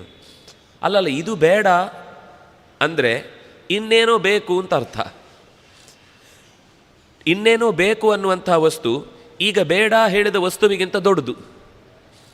ನೀವು ನನಗೆ ಈ ಯಾವುದೋ ಆಸ್ತಿ ಪಾಸ್ತಿ ಸಂಪತ್ತು ಬೇಕಾದಷ್ಟು ನೀವು ಕೊಟ್ಟು ಹೋಗ್ತಾ ಇದ್ದೀರಿ ಅಂತಂದರೆ ನೀವು ಇದಕ್ಕಿಂತ ಹೆಚ್ಚಿನ ದೊಡ್ಡ ಸಂಪತ್ತು ಅನಿಸಿದ ಕಡೆಗೆ ಹೋಗ್ತಾ ಇದ್ದೀರಲ್ವಾ? ಹೌದು, ನನಗದೇ ಬೇಕು, ನನಗಿದು ಬೇಡ ಅಂತ ಗಾರ್ಗಿ ಯಾಜ್ಞವಲ್ಕ್ಯರ ಜೊತೆಗೆ ಆ ಭಗವತ್ ತತ್ವವನ್ನು ತಿಳಿಯುವುದಕ್ಕಾಗಿ, ಆಧ್ಯಾತ್ಮಿಕ ಸಂಪತ್ತನ್ನು ಹೊಂದುವುದಕ್ಕಾಗಿ ಹೊರಟು ಬಿಟ್ಲು. ಅಂದರೆ ಆ ರೀತಿ ಎಲ್ಲವನ್ನು ಬಿಟ್ಟು ಹೊರಡುವಾಗ ಇದೆಲ್ಲ ನಮಗೆ ಬೇಕಾದ್ದು ಅಂತ ಗೊತ್ತಿದ್ದವರು ಖಂಡಿತ ನಮ್ಮ ಜೊತೆಗೆ ಇದ್ದೇ ಇರ್ತಾರೆ. ಆದರೆ ಯಾವಾಗ ಈ ಸಂಪತ್ತೇ ಮುಖ್ಯ ಸಂಪತ್ತು ಅಂತ ಭಾವಿಸಿರ್ತಾರೋ ಅಂಥವರನ್ನು ನೀವು ಎಷ್ಟು ಹತ್ತಿರ ತಂದುಕೊಳ್ತೀರೋ ಅವ್ರು ನಿಮ್ಮನ್ನು ಕೆಳಗೆ ಎಳಿತಾ ಇರ್ತಾರೆ. ಅವರನ್ನು ಯಾವತ್ತು ನೀವು ಬುದ್ಧಿವಾದ ಹೇಳಿ ಸರಿಪಡಿಸ್ಲಿಕ್ಕಾಗದೇ ಹೋದ ಸಂದರ್ಭದಲ್ಲಿ ನಿಮ್ಮ ಮನಸ್ಸಿನಲ್ಲಿ ಆದರೆ ಸಾಕುವುದು ವ್ಯವಸ್ಥೆ ನಿಮ್ಮ ಒಂದು ಕೌಟುಂಬಿಕ ನಿರ್ವಹಣೆ ಮಾಡ್ತಾ ಇರಬೇಕು. ಒಳಗಿನಿಂದ ಇದೆಲ್ಲದಕ್ಕಿಂತ ಮೀರಿದ ತತ್ವ ನೀನು ಅನ್ನುವ ಎಚ್ಚರದೊಂದಿಗೆ ಎಲ್ಲದಕ್ಕೂ ಭಗವಂತನ ಜೊತೆಗಿನ ಬಂಧವನ್ನು ಬಿಡದಂತೆ ಪ್ರೀತಿಸಬೇಕು. ನಮಗೇನನ್ಸುತ್ತೆ ಅಂದರೆ ಕೇವಲ ಯಾವುದೋ ಒಂದು ದೇವಸ್ಥಾನಕ್ಕೆ ಹೋಗ್ಲಿಕ್ಕಾಗಲಿಲ್ಲ ಅನ್ನೋದೇ ದೇವರನ್ನು ಬಿಟ್ಟ ಹಾಗೆ ಅಂತ. ಹಾಗೇನಿಲ್ಲ. ಮನೆಯಲ್ಲಿದ್ದರೂ ನಾವು ದೇವಸ್ಥಾನದ ಚಿಂತನೆಯಲ್ಲಿ ಅಲ್ಲೇ ಗಟ್ಟಿ ಮನಸ್ಸು ಮಾಡಿ ಯಾವ ಕೆಲಸದಲ್ಲಿದ್ದರೂ ಕೂಡ ಅದನ್ನು ಭಗವತ್ ಕರ್ಮ ಅಂತ ಚಿಂತನೆ ಮಾಡಿ ಬದುಕಲಿಕ್ಕೆ ಬರುತ್ತೆ. ಆದರೆ ಆದಷ್ಟು ಅಂತಹ ಕೇಳುವಿಕೆ, ಅಂತಹ ಸಜ್ಜನ ಸಂಸರ್ಗ ಇದು ಸಿಗುವುದು ನಮಗೆ ಮತ್ತಷ್ಟು ನಾವು ಮಾಡ್ತಾ ಇರುವ ಕೆಲಸಗಳಲ್ಲಿ ದೃಢವಾದ ನಂಬಿಕೆಯನ್ನು ಹುಟ್ಟಿಸ್ತಾ ಹೋಗುತ್ತೆ ಅನ್ನುವ ಕಾರಣಕ್ಕೆ ಐಕಾತ್ಮ್ಯಗತ ಚೇತಸಃ ಪರಮಾತ್ಮನನ್ನು ಸ್ವಾಮಿ ಅಂತ ನಂಬಿ ಅವನನ್ನು ಹೊರತು ಬೇರೆ ಸ್ವಾಮಿ ಇಲ್ಲ, ಅವನೇ ನನ್ನ ಪರಮಸ್ವಾಮಿ ಅಂತ ತಪಂತಿ ಬದುಕಿನ ಎಲ್ಲ ಕಷ್ಟಗಳನ್ನು ನಿನ್ನ ಸೇವೆ, ಇದು ನೀನು ಕೊಟ್ಟ ಪರೀಕ್ಷೆ ಅಥವಾ ನೀನೇ ಕೊಟ್ಟ ಪ್ರಸಾದ, ನೀನು ಬೇರೆಯದ್ದೆಲ್ಲ ಒಳ್ಳೆಯದನ್ನು ಕೊಡುವಾಗ ನಾನು ಬೇಡ ಹೇಳಲಿಲ್ಲ ಅಂದಮೇಲೆ ಇದೆಲ್ಲವೂ ಕೂಡ ನೀನೇ ಕೊಟ್ಟದ್ದು ಅಂತ ಅಷ್ಟೇ ಪ್ರೀತಿಯಿಂದ ಸ್ವೀಕರಿಸಿ ನಿನಗೆ ಒಪ್ಪಿಸ್ತಾ ಇದ್ದೇನೆ ಅಂತ ಹೇಳಿ ಭಗವಂತನನ್ನೇ ಆಶ್ರಯಿಸ್ತಾ ಭಗವಂತನ ಕಥೆಗಳನ್ನು ಕೇಳಿಕೊಂಡು ಅದಕ್ಕೆ ಮನಸ್ಸನ್ನು ಒಗ್ಗೂಡಿಸಿ ಶೃಣ್ವಂತಿ ಕಥೆಯಂತಿ ಚ ತಾವು ಕೇಳ್ತಾರೆ, ಹೇಳುವವರು ಸಿಕ್ಕಿದಾಗ, ಇನ್ನೊಬ್ಬರು ಕೇಳಬೇಕು ಅಂತ ಬಯಸಿದಾಗ ಅವರಿಗೆ ಹೇಳಿ ಸಂತೋಷ ಪಡ್ತಾರೆ. ಇವರೇ ಸಾಧುಗಳು, ಇವರೇ ಸಜ್ಜನರು, ಇವರಿಂದ ಸಂಗಸ್ತೇಶ್ವತತೆ ಪ್ರಾರ್ಥ್ಯ. ಬದುಕಿನಲ್ಲಿ ನಾವು ಎತ್ತರಕ್ಕೆ ಏರಬೇಕು ಅಂತ ದೇವರ ಹತ್ರ ಕೇಳಬೇಕಾದ್ದೇನು ಅಂದರೆ ಇಂಥವರ ಸಂಘ ನಿರಂತರ ಇರಲಿ. ಸಜ್ಜನ ಸಂಘ ಮಾಡದಿದ್ದರೆ ಎನಗೆ ಆಣೆ, ದುರ್ಜನ ಸಂಘ ಬಿಡಿಸದಿದ್ದರೆ ನಿನಗೆ ಆಣೆ. ದೇವ್ರ ಹತ್ರ ಕೇಳ್ಕೊಳ್ಳೋದು, ಸಜ್ಜನ ಸಂಘಕ್ಕೆ ನಾನು ಹಾತೊರಿತಾ ಇರ್ತೇನೆ, ನನಗಂಥವರ ಸಂಬಂಧ ಕೊಡಿಸು. ಆದರೆ ಮನಸ್ಸು ಯಾವಾಗಲೂ ಯಾವುದೋ ತಾತ್ಕಾಲಿಕವಾದ ಅಂಶಗಳಿಗೆ ಹೆಚ್ಚು ಮನಸ್ಸು ಒತ್ತು ಕೊಟ್ಟು ದುರ್ಜನರ ಜೊತೆಗೆ ಹೋಗುವ ಬಯಕೆ ಮಾಡುತ್ತೆ. ಏನಾದರೂ ಮಾಡಿ ಬಿಡಿಸು, ಅದು ನನ್ನ ಸಂಬಂಧವಾಗಿ ಉಳಿಯದಂತೆ ಮಾಡು. ಇದು ಸಂಘದೋಷ ಹರಾಹಿತೆ. ಅವರು ಯಾಕೆಂದರೆ ಸಂಗಾತ್ ಸಂಜಾಯತೆ ಕಾಮಃ, ಕಾಮಾತ್ ಕ್ರೋಧೋಭಿಜಾಯತೆ. ಈ ಸಜ್ಜನರ ಸಂಸರ್ಗ ಅಂತನ್ನುವಂಥದ್ದೇನಿದೆ, ಇದು ಈ ಸಾಂಸಾರಿಕವಾದ ಸಂಸರ್ಗಕ್ಕಿಂತ ಅತ್ಯಂತ ಉತ್ತಮವಾದ ಒಂದು ಸಂಬಂಧ ಇದೆ ಅನ್ನುವ ಭರವಸೆಯನ್ನು, ಧೈರ್ಯವನ್ನು, ನಂಬಿಕೆಯನ್ನು ಹುಟ್ಟಿಸುವುದಕ್ಕೆ ಕಾರಣವಾಗುತ್ತೆ. ಆದ್ದರಿಂದಾಗಿ ಸಂಘದೋಷ ಹರಾಹ, ಲೌಕಿಕವಾದಂತಹ ವಿಷಯಾಸಕ್ತಿ ಮೂಲಕವಾದ ಪಾಪಗಳಿಂದ ನಮ್ಮನ್ನು ಪಕ್ಕಕ್ಕೆ ಸರಿಸುವುದಕ್ಕೆ ಅಥವಾ ಅದರ ಮೂಲೋಚ್ಛೇದ ಮಾಡಿ ನಮ್ಮನ್ನು ಭಗವಂತನ ಕಡೆಗೆ ಕರೆದೊಯ್ಯುವುದಕ್ಕೆ ಅತ್ಯಂತ ಸಹಕೃತವಾದಂತಹ ದಾರಿಯಾಗುತ್ತೆ. ಇಷ್ಟು ಹೇಳಿದಾಗ ಅವಳು ಮತ್ತೆ ಕೇಳ್ತಾಳೆ, ಆಯಿತು, ನೀನು ಸಜ್ಜನರ ಸಂಘ ಅನ್ನೋದೇ ನಮ್ಮ ಮನಸ್ಸಿಗೆ, ಇಂದ್ರಿಯಗಳಿಗೆ ಎಲ್ಲದಕ್ಕೆ ಆಪ್ಯಾಯಮಾನವಾಗುವಂಥದ್ದು. ಕೇಳಿದ್ದನ್ನು ಮತ್ತೆ ಮನನ ಮಾಡಿದಾಗ ಮೋಕ್ಷದ ಸಾಧನೆಯಾಗುತ್ತೆ, ಶ್ರದ್ಧೆ ಅನ್ನೋದು ಹೆಚ್ಚುತ್ತೆ. ಇದೆಲ್ಲ ಹೇಳಿದಿ. ಆದರೆ ಕಾಸ್ವಿತ್ವಯ್ಯರ್ಪಿತ ಭಕ್ತಿ, ಭಕ್ತಿ ಮಾಡಬೇಕು ಹೇಳಿದಿ, ತಿಳಿಯಬೇಕು ಅಂತ ಹೇಳಿದಿ. ಭಕ್ತಿ ಹೇಗಿರಬೇಕು, ಯೋಗ ಎಂಥದ್ದು, ಯಯಾಪದಂತೆ ನಿರ್ಬಾಣಂ ಅಭ್ಯಷ್ಣವಾನ್ಯಹಂ. ನಾನು ಯಾವುದನ್ನು ಸ್ವೀಕರಿಸಿದರೆ, ಯಾವ ಸಂಬಂಧದ ಜೊತೆಗೆ ಇದ್ದರೆ ಈ ಭಕ್ತಿ ಹುಟ್ಟತ್ತೆ, ಈ ಭಕ್ತಿಯ ಸ್ವರೂಪ ಏನು? ತದೇ ತನ್ಮೇ ವಿಜಾನೀಹಿ ಯಥಾಹಂ ಮಂದಧೀರ್ ಹರೇ. ಅವಳು ಹೇಳ್ತಾಳೆ, ನಾನು ದಡ್ಡಿ, ನನಗೆ ಹೆಚ್ಚು ಗೊತ್ತಿಲ್ಲ, ಸಾಮಾನ್ಯ ಮನೆ ಕೆಲಸ ಅದು ಇದು ಇತ್ಯಾದಿಗಳನ್ನು ಮಾತ್ರ ನಾನು ತಿಳ್ಕೊಂಡವಳು.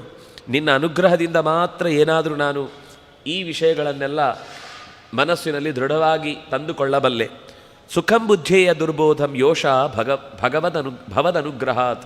ನಿನ್ನ ಅನುಗ್ರಹ ಇದ್ದರೆ ಮಾತ್ರ, ಪುಸ್ತಕದಲ್ಲಿದೆ, ಓದಿಬಿಡ್ತೇವೆ, ತುಂಬ ರೆಕಾರ್ಡ್ಸ್ ಇದೆ ನನ್ನ ಹತ್ರ, ಕೇಳ್ಕೊಂಡು ಬಿಡ್ತೇನೆ.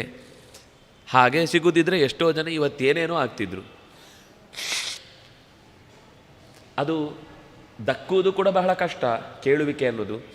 ಕೇಳಿದ ಮೇಲೆ ಅರ್ಥ ಆಗೋದು ಕೂಡ ನಮ್ಮ ತಲೆಯಲ್ಲಿ ಏನು ಮೊದಲಿಂದ ತುಂಬಿಕೊಂಡಿರುತ್ತೆ ಅದೇ ಅರ್ಥ ಆಗುತ್ತೆ ಹೊರತು ಅಲ್ಲಿ ಏನು ಮಾತು ಬಂತು ಅದು ನಮ್ಮ ತಲೆಯೊಳಗೆ ಇಳಿಯುವುದು ಸ್ವಲ್ಪ ಕಷ್ಟವೇ. ಅದರಿಂದಾಗಿ ನೀನು ನನಗೆ ನಿನ್ನ ನೇರವಾದ ಮಾತುಗಳಿಂದ, ಸೂಕ್ಷ್ಮವಾದ ಈ ಸಂಗತಿಗಳನ್ನು ದಡ್ಡಿಯಾದ ನನ್ನ ತಲೆಯೊಳಗೆ ಹೊಕ್ಕುವಂತೆ ಮಾಡು ಅಂತ ಹೀಗೆ ಹೇಳಿದಾಗ ಮೈತ್ರೇಯರು ಈ ಸಂಗತಿಯನ್ನು ವಿದುರನ ಹತ್ರ ಹೇಳ್ತಾ ಸಾಂಖ್ಯಶಾಸ್ತ್ರವನ್ನು ಕಪಿಲ ಮಹರ್ಷಿ ಬೋಧಿಸಿದ ಅಂತ ಹೇಳ್ತಾ ದೇವಾನಾಂ ಗುಣಲಿಂಗಾನಾಂ ಅನುಶ್ರವಿಕ ಕರ್ಮಣಾಂ ಸತ್ವೇ ಏವೈಕಮನಃ ವೃತ್ತಿ ಸ್ವಾಭಾವಿಕೀತು ಯಾ ಅನಿಮಿತ್ತ ಭಗವತಿ ಭಕ್ತಿ ಸಿದ್ಧೇ ಗರೀಯಸಿ ಜರಯತ್ಯಾಶು ಯಾ ಕೋಶಂ ನಿಗೀರ್ಣಮನಲೋ ಯಥಾ. ಲೋಕವನ್ನು ನೋಡುವುದರಿಂದಲೇ ಭಗವಂತನ ಬಗ್ಗೆ ಸ್ವಲ್ಪ ಆದರೂ ತಿಳುವಳಿಕೆ ಬರುತ್ತೆ ಸರಿಯಾಗಿ ಗಮನಿಸಿದರೆ. ಯಾಕೆಂದರೆ ಎಷ್ಟೋ ವಿಷಯಗಳಲ್ಲಿ ನಾವು ನಿಸ್ಸಹಾಯಕರಾಗಿ ಎದುರುಗಡೆ ಎಲ್ಲವನ್ನು ಅನುಭವಿಸ್ತಾ ಇದ್ದೇವೆ, ನೋಡ್ತಾ ಇದ್ದೇವೆ. ಗುಣಲಿಂಗಾನ ಭಗವಂತನ ಕಾರ್ಯ ಚಟುವಟಿಕೆಗಳು, ಲಿಂಗ ಅಂತಂದರೆ ಯಾವುದು ಮೇಲ್ನೋಟಕ್ಕೆ ತಕ್ಷಣ ಕಾಣುವುದಿಲ್ಲ, ವಸ್ತು ಮಾತ್ರ ಕಾಣುತ್ತೆ. ಲಿಂಗ ಅಂದರೆ ಲೀನಂ ಗಮಯತಿ, ಯಾವುದೋ ಇದರ ಹಿಂದೆ ಒಂದು ಅಡಗಿದ ಶಕ್ತಿ ಇದೆ ಅನ್ನುವುದನ್ನು ಗಮನಿಸಿದಾಗ ಮಾತ್ರ ಅದು ಹಾಗೂ ಕೂಡಲೇ ಗಮನಕ್ಕೆ ಬರುವುದಿಲ್ಲ. ಅನುಶ್ರವಿಕ ಕರ್ಮಣ, ಶ್ರವಣ ಅಂತಂದರೆ ಶ್ರುತಿ ಅಂದರೆ ವೇದಗಳು. ವೇದಗಳಿಗೆ ಅನುಗುಣವಾದಂತಹ ರೀತಿಯ ಭಗವದ್ ಗುಣಾನುಸಂಧಾನವನ್ನು ಯಾರು ಮಾಡ್ತಾ ಕರ್ಮಗಳನ್ನು ನಡೆಸ್ತಾನೋ ಅಂಥವನು ಸತ್ವೇ ಏವ, ಜ್ಞಾನಾನಂದಾತ್ಮಕವಾದಂತಹ ಸತ್ವ ಅನ್ನುವ ಶಬ್ದಕ್ಕೆ ಭಗವಂತನ ವಿಶೇಷವಾದ ಹೆಸರು ಅಂತ ಹೇಳಿ ಕಾಪಿಲೇಯದಲ್ಲಿ, ಇದೇ ಕಪಿಲ ಗೀತೆಗೆ ಕಪಿಲ ಸಂಹಿತ ಅಂತ ಮತ್ತೊಂದು ಪಾಂಚರಾತ್ರದ ಭಾಗದಲ್ಲಿ ಈ ಸತ್ವ ಅನ್ನುವ ಶಬ್ದಕ್ಕೆ ಜ್ಞಾನಬಲಾತ್ಮಕಂ, ಸತ್ವ ಅಂದರೆ ಜ್ಞಾನ ಮತ್ತು ಆನಂದಾತ್ಮಕಂ, ಜ್ಞಾನ ಮತ್ತು ಆನಂದದಿಂದ ಕೂಡಿದವನು ಅನ್ನುವ ಸತ್ವೇ ಏವ, ಜ್ಞಾನ ಆನಂದಾತ್ಮಕವಾದಂತಹ ಭಗವಂತನಲ್ಲೇ ಏಕಮನಸ್ಸಃ, ಒಂದು ಮನಸ್ಸಿಟ್ಟು ಸ್ವಾಭಾವಿಕೀ ವೃತ್ತಿ, ಸ್ವಭಾವ ಸಹಜವಾದ ಪ್ರೀತಿಯನ್ನು ಅವನಲ್ಲಿ ತೋರಿಸ್ತಾನೆ. ಆ ಪ್ರೀತಿ ಹೇಗಿರಬೇಕು ಅಂದರೆ ಅನಿಮಿತ್ತ. ನಾವೇನೋ ಮಾಡ್ತೇವೆ, ಅದಕ್ಕೇನಾದರೂ ಸಿಗಬೇಕು ಅಂತ ನಾವು ಬಯಸಿ ಪ್ರೀತಿ ಮಾಡಿದರೆ ಅದು ಬಹಳ ಕಾಲ ಉಳಿಯಲ್ಲ. ಒಂದು ದಿವಸ ಅದು ಸಿಗದೇ ಇದ್ದಾಗ ಆ ಪ್ರೀತಿ ಹೊರಟು ಹೋಗುತ್ತೆ. ಅನಿಮಿತ್ತ ಭಗವತಿ ಭಕ್ತಿ ಸಿದ್ಧೇಹ ಗರೀಯಸಿ. ಈ ಭಕ್ತಿ ಇದೆಯಲ್ವಾ, ಸಿದ್ಧಿಗಿಂತಲೂ ಗರೀಯಸಿ ಶ್ರೇಷ್ಠವಾದದ್ದು. ಈ ಕೆಲವೊಂದು ಸರ್ತಿ ಅದರಿಂದ ಒಳ್ಳೆಯ ಪ್ರಯೋಜನ ಇದೆ ಅಂತ ಗೊತ್ತಾದಾಗ ಒಂದು ಪ್ರೀತಿ ಬರುತ್ತೆ. ಆ ಪ್ರೀತಿಯಿಂದ ನಾವು ಏನೋ ಪ್ರಯೋಜನ ಸಿಗುತ್ತೆ ಅನ್ನುವ ಕಾರಣಕ್ಕಾಗಿ ಆ ಕಾರ್ಯವನ್ನು ಮಾಡುತ್ತೇವೆ. ಮಾಡಿದಾಗ ಕೆಲವು ಸಿದ್ಧಿಗಳು ಸಿಗ್ತವೆ. ಸಿದ್ಧಿಗಳು ಅಂದರೆ ಲೌಕಿಕವಾದಂತಹ ಅನೇಕ ಫಲಗಳು ಸಿಗ್ತವೆ, ಉತ್ತಮವಾದ ಲೋಕ ಸಿಗಬಹುದು. ಆದರೆ ಈ ಎಲ್ಲದಕ್ಕಿಂತ ಈ ರೀತಿಯಾದ ಅನೇಕ ಅಣಿಮಾದಿ ಸಿದ್ಧಿಗಳಿರ್ಬೋದು ಅಥವಾ ಸ್ವರ್ಗವೇ ಇರ್ಬೋದು, ಈ ಸಿದ್ಧಿಗಿಂತ ಅನಿಮಿತ್ತವಾದ ಭಕ್ತಿಯೇ ಶ್ರೇಷ್ಠ. ಈ ಅನಿಮಿತ್ತವಾದ ಭಕ್ತಿ ಅಂತಂದರೆ ಏನರ್ಥ ಅಂದರೆ, ನನಗಿಂಥ ಸಿದ್ಧಿ ಬೇಕು, ನನಗಿಂಥ ಅನುಕೂಲ ಬೇಕು, ನನಗೆ ಈ ಎಲ್ಲ ಸಮಸ್ಯೆಗಳು ಏನೇನು ನಾವು ಲೆಕ್ಕಾಚಾರ ಹಾಕಿ ಹೇಳ್ತೇವೆ, ಇದು ಯಾವುದರ ಬಗ್ಗೆನೂ ತಲೆ ಕೆಡಿಸಿಕೊಳ್ಳೋದಿಲ್ಲ. ಇದು ಪರಿಹಾರ ಆಗೋದಿಲ್ಲ ಅಂತ ಅರ್ಥ ಅಲ್ಲ. ಈ ಪರಿಹಾರದ ಕಡೆಗೆ ಗಮನಕ್ಕಿಂತ ಹೆಚ್ಚು ದೇವರ ಕೈಯಲ್ಲಿ ನನ್ನನ್ನು ಒಪ್ಪಿಸಿಕೊಂಡಿದ್ಮೇಲೆ ಅವನು ನನ್ನನ್ನು ನೋಡ್ಕೊಳ್ತಾನೆ. ನಾನು ಯಾಕೆ ಈ ಎಲ್ಲ ಪ್ರತ್ಯೇಕ ಲೆಕ್ಕಾಚಾರ ಹಾಕಿ ಇದು ಹೀಗಾಗಬೇಕು, ಇದು ಸರಿಯಾಗಬೇಕು ಅಂತ, ಅದು ಬಂದದ್ದು ನನಗೆ ಗೊತ್ತಿಲ್ಲ ಯಾಕೆ ಬಂದಿದೆ ಅಂತ. ಹೋಗಬೇಕಾದದ್ದು ಅವನಿಗೆ ಗೊತ್ತಿರುತ್ತೆ, ನನಗೆ ಹೇಗೆ ಗೊತ್ತಾಗಬೇಕು. ಆದರೆ ನನಗೆ ನೀನು ಅತ್ಯಂತ ಅನಿಮಿತ್ತ ಬಂಧು ಅಂತ ಒಪ್ಪಿಕೊಂಡು ಯಾರು ಭಗವಂತನಿಗೆ ಒಪ್ಪಿಸಿಕೊಳ್ತಾನೋ ಆಶು ಯಾ ಕೋಶಂ ಜರಯತಿ. ಆಶು ಅಂದರೆ ಕೂಡಲೇ, ಆ ಕೂಡಲೇ ಅನಿಮಿತ್ತವಾದ ಭಕ್ತಿಯಿಂದ ಭಗವಂತನನ್ನು ಪ್ರೀತಿಸಿದವನಿಗೆ ಲೋಕದ ಎಲ್ಲ ತಾತ್ಪಾಪತ್ರೆಗಳು ಕೂಡ ತನ್ನಿಂದ ತಾನೇ ನಾಶವಾಗುತ್ತೆ. ಹೇಗೆ ಅಂದರೆ ಅದಕ್ಕೊಂದು ಉದಾಹರಣೆ ಹೇಳ್ತಾರೆ. ಚೆನ್ನಾಗಿ ಬೆಂಕಿಯಿಂದ ಆವರಿಸಿದ ಕಟ್ಟಿಗೆ ನಿಗೀರ್ಣಂ ಅನಲೋ ಯಥ. ಅನಲ ಅಂತಂದರೆ ಬೆಂಕಿ. ಬೆಂಕಿ ಅನ್ನುವುದು ಪೂರ್ತಿ ಆವರಿಸಿಕೊಂಡ ಮೇಲೆ ಮತ್ತೆ ಅದು ಕಟ್ಟಿಗೆ ಉಳಿಯತ್ತೆ ಅಂತ ಹೇಳಿಕ್ಕೆ ಬರೋದಿಲ್ಲ, ಪೂರ್ತಿ ನಾಶ ಆಗುತ್ತೆ. ಹಾಗೆಯೇ ಈ ಶರೀರ ಅನ್ನುವಂತಹ ಕಟ್ಟಿಗೆ ಭಗವಂತ ನನ್ನ ಅನಿಮಿತ್ತ ಬಂಧು ಅನ್ನುವ ನಂಬಿಕೆಯಿಂದ ಮಾಡಿದ ಪ್ರೀತಿ ಅನ್ನುವ ಬೆಂಕಿಯಲ್ಲಿ ಕೋಶ ಅಂದರೆ ಶರೀರಕ್ಕೆ ಉಂಟಾಗುವಂತಹ ಲೋಪದೋಷಗಳು ಏನಿದ್ರೂ ಕೂಡ ಅದು ನಾಶವಾಗಿ ಹೋಗುತ್ತೆ. ಶರೀರ ಇದ್ದರೂ ಕೂಡ ಅದರಲ್ಲಿ ಭಗವಂತನ ಬಂಧುತ್ವ ಅರ್ಥ ಆದಾಗ ಈ ಕಷ್ಟ ಸುಖಗಳೆಲ್ಲವನ್ನೂ ಕೂಡ ಎದುರಿಸುವ ಶಕ್ತಿ ಬರುತ್ತೆ. ಕಷ್ಟ ಬರುವುದಿಲ್ಲ ಅಂತ ಹೇಳಿಲ್ಲ. ನಮಗೊಂದು ಏನೋ ಯೋಚನೆಗಳಿರ್ತವೆ, ದೇವರನ್ನು ಹೀಗೆ ಪ್ರಾರ್ಥನೆ ಮಾಡಿದ್ರೆ ಕಷ್ಟ ಹೋಗ್ಬಿಡುತ್ತಾ ಅಂತ. ಕಷ್ಟ ಹೋಗುತ್ತೆ ಅಂತ ನಾವು ಯೋಚನೆ ಮಾಡಿ ಎಷ್ಟೋ ಸರ್ತಿ ಕಷ್ಟ ಹೋಗದೇ ಇದ್ದಾಗ ಅಲ್ಲಿ ತನಕ ಮಾಡಿದ ಭಕ್ತಿ ವೇಸ್ಟು ಅಂತ ಅಂದ್ಕೊಳ್ಳೋದು. ಮತ್ತೇನಾಗುತ್ತೆ ಅಂದರೆ ಕಷ್ಟಗಳು ಬಂದದ್ದನ್ನು ಎದುರಿಸುವ ಶಕ್ತಿ ಬರುತ್ತೆ. ನಾವು ನಿಜವಾಗಿ ಬೇಡಬೇಕಾದ್ದು ಅದು. ಪಕ್ವವಾಗೋದು ಯಾವಾಗ ಹೇಳಿ? ಅಯ್ಯೋ ಅದು ಬೇಯಿಸಿದರೆ ಅದರ ಎಲ್ಲ ಗುಣಧರ್ಮಗಳು ಹೋಗಿಬಿಡ್ತಾವೆ ಅಂತ ನಾವು ಹಸಿ ತಿನ್ನಲಿಕ್ಕಾಗುತ್ತಾ? ಬೇಯಿಸುವುದು ಬೇಯಿಸಲೇಬೇಕು, ಬೇಯಿಸಿದಾಗಲೇ ಪಕ್ವವಾಗುವುದು. ಹಾಗೆ ಕಷ್ಟಗಳು ಅಂತ ಅನ್ನೋದು ಬೆಂಕಿ, ಅದು ಬೆಂದಾಗಲೇ ಅದರ ನಿಜವಾದ ರುಚಿ ಬಿಡುವುದು, ಅದರ ನಿಜವಾದ ತಾಕತ್ತು ಏನು ಅಂತ ಒಳಗಿನಿಂದ ಅರ್ಥ ಆಗುವುದು. ಹಾಗಾಗಿ ಕಷ್ಟಗಳು ಎದುರಿಸುವ ಶಕ್ತಿಯ ಜೊತೆಗಿದ್ದಾಗ ಹೆಚ್ಚಿನ ಅನುಭವಗಳನ್ನು ಕೊಡುತ್ತೆ. ಒಂದು ಮಾತಿದೆ, ಕಷ್ಟಗಳು ನಿಜವಾಗಿ ಬದುಕಿನ ದೊಡ್ಡ ಪಾಠ ಅಂತ. ಆ ಕಷ್ಟವನ್ನು ಎಷ್ಟು ನಾವು ಇನ್ವಾಲ್ವ್ಮೆಂಟಿಂದ ಅನುಭವಿಸ್ತೇವೋ, ಅಂದರೆ ಬರಲಿ ಅಂತಲ್ಲ, ಬಂದಾಗ ಈ ಕಷ್ಟವೂ ಕೂಡ ಯಾವುದೋ ಒಂದು ನನಗೇನೋ ಪಾಠವನ್ನು ಕೊಡಲಿಕ್ಕೆ ಸಿದ್ಧವಾಗಿದೆ ಅನ್ನುವ ಎಚ್ಚರಿಕೆಯಿಂದ ಅದನ್ನು ಗಮನಿಸ್ತಾ ಇದ್ದರೆ, ನಾನು ಒಬ್ಬ ಮೂರನೇವನಾಗಿ ನನ್ನ ದೇಹ ಮತ್ತು ನನಗಿರುವ ಎದುರುಗಡೆಯ ಕಷ್ಟ ಇದನ್ನು ಬಿಟ್ಟು ನಾನೊಬ್ಬ ಮೂರನೇವನಾಗಿ, ವೀಕ್ಷಕನಾಗಿ, ಸ್ಪೆಕ್ಟೇಟರ್ ಆಗಿ ನಾನು ಅದನ್ನು ಗಮನಿಸಲಿಕ್ಕೆ ಶುರು ಮಾಡಿದಾಗ ಅದು ಅನಿವಾರ್ಯ. ನನಗೆ ಬೇಡ ಅಂದರೆ ಅದು ನಿಲ್ಲುವುದಿಲ್ಲ, ನಾನು ಬೇಕು ಅಂತ ಹೇಳಿ ಅದು ಬಂದದ್ದೂ ಅಲ್ಲ. ಅದರಿಂದಾಗಿ ನೀವು ದೂರದಿಂದ ಗಮನಿಸಿ, ಇದರಿಂದ ಏನೋ ಹೇಳಲಿಕ್ಕಿದೆ, ಅದು ಏನು ಹೇಳ್ತಿದೆ ಅನ್ನುವುದನ್ನು ವೀಕ್ಷಿಸಿದಾಗ ಅವನಿಗೆ ಸಹಜವಾಗಿ ಅದರಿಂದ ಹೆಚ್ಚಿನ ಅನುಭವ ಆಗುತ್ತೆ. ಈ ಅನುಭವ ಆದ ಮೇಲೆ ಒಂದು ಸರ್ತಿ, ಎರಡನೇ ಸರ್ತಿ ಅಷ್ಟು ಕಷ್ಟ ಬಂದಾಗ ಅಯ್ಯೋ ಇದು ಎಷ್ಟು ಸರ್ತಿ ನೋಡಿದ್ದೇನೆ ನಾನು, ಇಂಥದ್ದೇನೋ ಬಂದು ಹೋಗಿದೆ. ಆದರೆ ಎರಡನೇ ಸರ್ತಿ ಅವನು ಹಿಂದೇಟು ಹಾಕಲ್ಲ, ಅಯ್ಯೋ ಇದೆಲ್ಲ ಬಂದ್ರೇ ಮುಂದುವರಿಲಿಕ್ಕಾಗುತ್ತೆ. ಅದು ಬರದೇ ಇದ್ದರೆ ನಾವು ಮತ್ತು ಒಂದನೇ ಮೆಟ್ಲಲ್ಲೇ ಇರ್ತಿದ್ದೆವು. ಜಾರತ್ತೆ, ಆದರೆ ಮನೆ ಮೇಲಿದೆ, ಅಯ್ಯೋ ಜಾರತ್ತೆ ಅಂತ ನಾವು ಒಂದೇ ಮೆಟ್ಲಲ್ಲೇ ಕೂತಿದ್ರೆ ಮೇಲೆ ಮನೆ ಹತ್ತಲಿಕ್ಕೆ ಸಾಧ್ಯ ಇಲ್ಲ. ಮೆಟ್ಲು ಹತ್ತಬೇಕಾದದ್ದು ಅನಿವಾರ್ಯ. ಮೆಟ್ಟಲಲ್ಲಿ ಜಾರುವಿಕೆ ಅನ್ನುವುದು ಅದರ ಸಹಜ ಗುಣ. ಅಂದಮೇಲೆ ನಾವು ಹತ್ತುವಾಗ ಒಂದು ಸರ್ತಿ ಜಾರುತ್ತೆ ಅಂತ ಗೊತ್ತಾದಾಗ ತುಂಬ ಹಸಿರು ಇಲ್ಲದೇ ಇದ್ದಲ್ಲಿ ಕಾಲಿಟ್ಟು ನಿಧಾನಕ್ಕೆ ಒಂದು ಸರ್ತಿ ಜಾರಿದ್ರು, ಓ ಹೀಗೆ ಕಾಲಿಟ್ಟರೆ ಜಾರುತ್ತೆ. ನಮ್ಮ ದೇಹಕ್ಕೆ ಸಹಜವಾಗಿ ಎಲ್ಲವನ್ನೂ ಎದುರಿಸುವ ಶಕ್ತಿ ಇದೆ. ಹಾಗೆ ದೇಹದ ಬ್ಯಾಲೆನ್ಸನ್ನು, ಅಂದರೆ ನಾವು ಎಚ್ಚರಿಕೆಯಿಂದ ಹೆಜ್ಜೆ ಇಟ್ಟಾಗ ಜಾರುವುದಿಲ್ಲ. ನಾವು ಎಚ್ಚರ ತಪ್ಪಿ ಇದೇನು ಮೆಟ್ಲು ಹತ್ತಿ ಎಷ್ಟೋ ಸರ್ತಿ ಹತ್ತಿ ಇಳಿದದ್ದೇ ಗೊತ್ತಿರೋ ಮೆಟ್ಲೆ ಅಲ್ಲ, ಈಗ ಮಳೆಗಾಲ ರೀ ನೋಡ್ಕೊಂಡು ಹತ್ತಿ, ನಾವು ತುಂಬ ಸರ್ತಿ ಅನುಭವ ಇದ್ದವರು ಅಂತ ಯಾವಾಗ ಅವನು ನಿರ್ಲಕ್ಷ್ಯದಿಂದ ಹತ್ತುತ್ತಾನೆ ಆಗ ಬೀಳ್ತಾನೆ. ಅದೇ ಅದರ ಬಗ್ಗೆ ಸ್ವಲ್ಪ ಎಚ್ಚರ ಇಟ್ಟು ಗಮನ, ಬೀಳುವ ಸಾಧ್ಯತೆ ಇದೆ ಅಂತ ಗೊತ್ತಿದ್ದಾಗ ಬಿದ್ದರೂ ಅಷ್ಟೇನು ಅನಿಸೋದಿಲ್ಲ. ಅಲ್ಲ ಬೀಳುತ್ತೆ ಅಂತ ಗೊತ್ತಿದ್ದಾದ್ರಿಂದಾಗಿ ಯಾರೋ ಕೆಲವೊಮ್ಮೆ ಹೊಡೆದು ಮಾತಾಡಿಸೋರು ಇರ್ತಾರೆ, ಅವ್ರು ಬಂದ ತಕ್ಷಣ ನಾವು ಫ್ರೀ ಆಗಿಬಿಡುತ್ತೇವೆ, ಅವರು ಹೊಡಿತಾರೆ ಆಮೇಲೆ ಮಾತಾಡಿಸ್ತಾರೆ ಅಂತ ಅವ್ರ ಬಗ್ಗೆ ಸಿಟ್ಟು ಬರಲ್ಲ. ಅದೇ ಅವ್ರು ಯಾರು ಗೊತ್ತಿಲ್ಲದೆ ಇದ್ದವ್ರು ಬಂದು ಎರಡು ಬಾರಿಸಿದ್ರೆ ಸಿಟ್ಟು ಬರುತ್ತೆ. ಏನ್ರಿ ಅಷ್ಟು ಸಲುಗೆನಾ, ಯಾರು ನೀವು ನನ್ನನ್ನು ಹೀಗೆಲ್ಲ ಮಾತಾಡಿಸ್ತೀರಿ ಅಂತ ನಾವು ಕೋಪ ಮಾಡಿಕೊಳ್ತೇವೆ. ಅದೇ ಗೊತ್ತಿರುವ ವ್ಯಕ್ತಿಯೆಲ್ಲ ಆದಾಗ ನಮಗೇನಾದರೂ ತೊಂದರೆ ಇದ್ದಾಗ ನಾವು ಅದನ್ನು ಸಹಜವಾಗಿ ತಗೊಳ್ತೇವೆ. ಯಾಕೆಂದರೆ ಇದು ಬರಲೇಬೇಕಾದ್ದು, ಅಲ್ಲಿ ಕಷ್ಟನೂ ಆಗಲಿಲ್ಲ, ನೋವು ಅನ್ನಿಸ್ಲಿಲ್ಲ, ಬೇಜಾರೂ ಆಗಲಿಲ್ಲ, ಸಂಬಂಧ ಮತ್ತಷ್ಟು ಗಟ್ಟಿಯಾಯಿತು, ಪ್ರೀತಿ ಅನ್ನೋದಕ್ಕೆ ಹೆಚ್ಚಾಯಿತು. ಹಾಗೆ ಬದುಕಿನ ಮೇಲೆ ಪ್ರೀತಿ ಜಾಸ್ತಿ ಆಗುವುದೇ ಕಷ್ಟಗಳನ್ನು ಎದುರಿಸುವ ಶಕ್ತಿ ಬಂದಾಗ. ಹಾಗೆ ಬದುಕು ಪ್ರೀತಿಸಬೇಕಾದದ್ದು ಯಾಕೆಂದರೆ ನಿನ್ನ ಹತ್ರ ಬರಲಿಕ್ಕೆ ಇದೊಂದು ದಾರಿ, ಬರ್ತೆ ನಿನ್ನ ಜೊತೆಗೆ ಅನ್ನುವ ಎಚ್ಚರಕ್ಕಾಗಿ ಈ ಬದುಕಿನ ಕಷ್ಟಗಳಿವೆ ಅಂತ ಅವನು ಬಹಳ ಗಂಭೀರವಾಗಿ ಭಗವಂತನನ್ನು ಪ್ರೀತಿಸ್ತಾನೆ. ಹಾಗಾಗಿ ಹೇಗೆ ಕಟ್ಟಿಗೆ ಅಂತ ಅನ್ನೋದು ಬೆಂಕಿಯಿಂದ ಆವರಿಸಿಕೊಂಡ ಮೇಲೆ ಸುಟ್ಟು ಭಸ್ಮವಾಗಿಯೇ ಹೋಗುತ್ತೋ, ಹಾಗೆ ಭಗವಂತನಲ್ಲಿ ಅನಿಮಿತ್ತವಾದ ಭಕ್ತಿ ಇದೆ ಅಂತಂದ ಮೇಲೆ ಆ ಬೆಂಕಿಗೆ ಜಗತ್ತಿನ ಎಲ್ಲ ಕಷ್ಟ ನಷ್ಟಗಳು ಕೂಡ ಅವನಿಗೆ ಅನಾಯಾಸವಾಗಿ ಹರಿದು ಮುಂದೆ ಹೋಗುತ್ತೆ. ನದಿ ಹರಿತಾ ಇರುತ್ತೆ, ನಾವು ನಿಲ್ಲಿಸಿದರೂ, ಕೈ ಅಡ್ಡ ನಿಲ್ಲಿಸಿದ್ರು ನೀರು ಹರಿಯುವುದೇ ನಿಲ್ಲಲ್ಲ. ನಮ್ಮ ಕೈಯ ಅಡ್ಡ ನಿಂತಿತು ಅಂತ ಅಷ್ಟೇ ಬಿಟ್ಟರೆ ಬದುಕು ನಾವು ನಿಂತರೂ ನಿಲ್ಲದೇ ಇದ್ರೂ ಅದು ತನ್ನ ಪಾಡಿಗೆ ನಮ್ಮನ್ನು ಕರ್ಕೊಂಡು ಹೋಗ್ತಾ ಇರುತ್ತೆ. ಅದರ ಜೊತೆಗೆ ಹೋಗುವ ಅಭ್ಯಾಸ ಮಾಡಿದರೆ ಎದುರುಗಡೆ ಬಂಡೆಗೆ ತಲೆ ಕೊಡದ ಹಾಗೆ ನಮ್ಮನ್ನು ಎಚ್ಚರ ಮಾಡ್ಕೊಳ್ಬೋದು.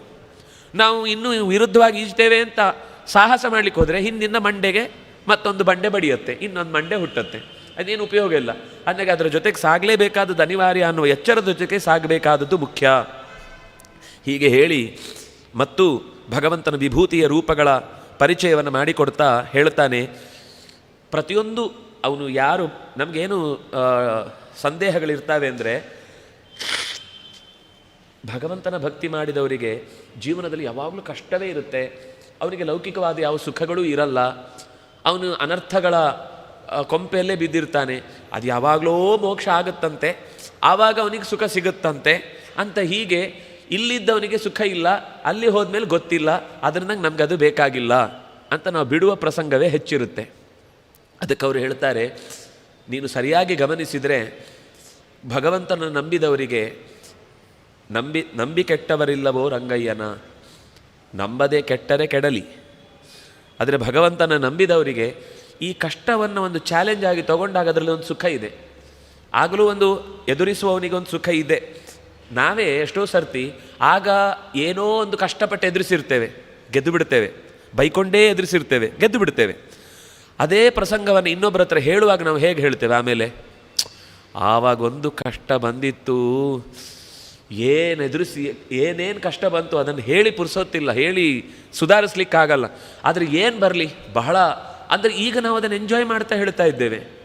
ಹಾಗಾದರೆ ಕಷ್ಟ ಎಂಜಾಯ್ ಮಾಡಲಿಕ್ಕಿರುವ ಹಾಗೂ ಆಗುತ್ತೆ ಅಂದರೆ ನಮಗದು ಏನು ಅಂತ ಗೊತ್ತಿದ್ದು ಅದನ್ನು ಎದುರಿಸುವ ಹಾಗೆ ಬಂದ ಕಷ್ಟ.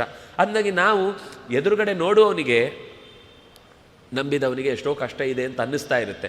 ಆದರೆ ಅವನು ಅದನ್ನು ಕಷ್ಟ ಅಂತ ಅಂದ್ಕೊಂಡೇ ಇಲ್ಲ.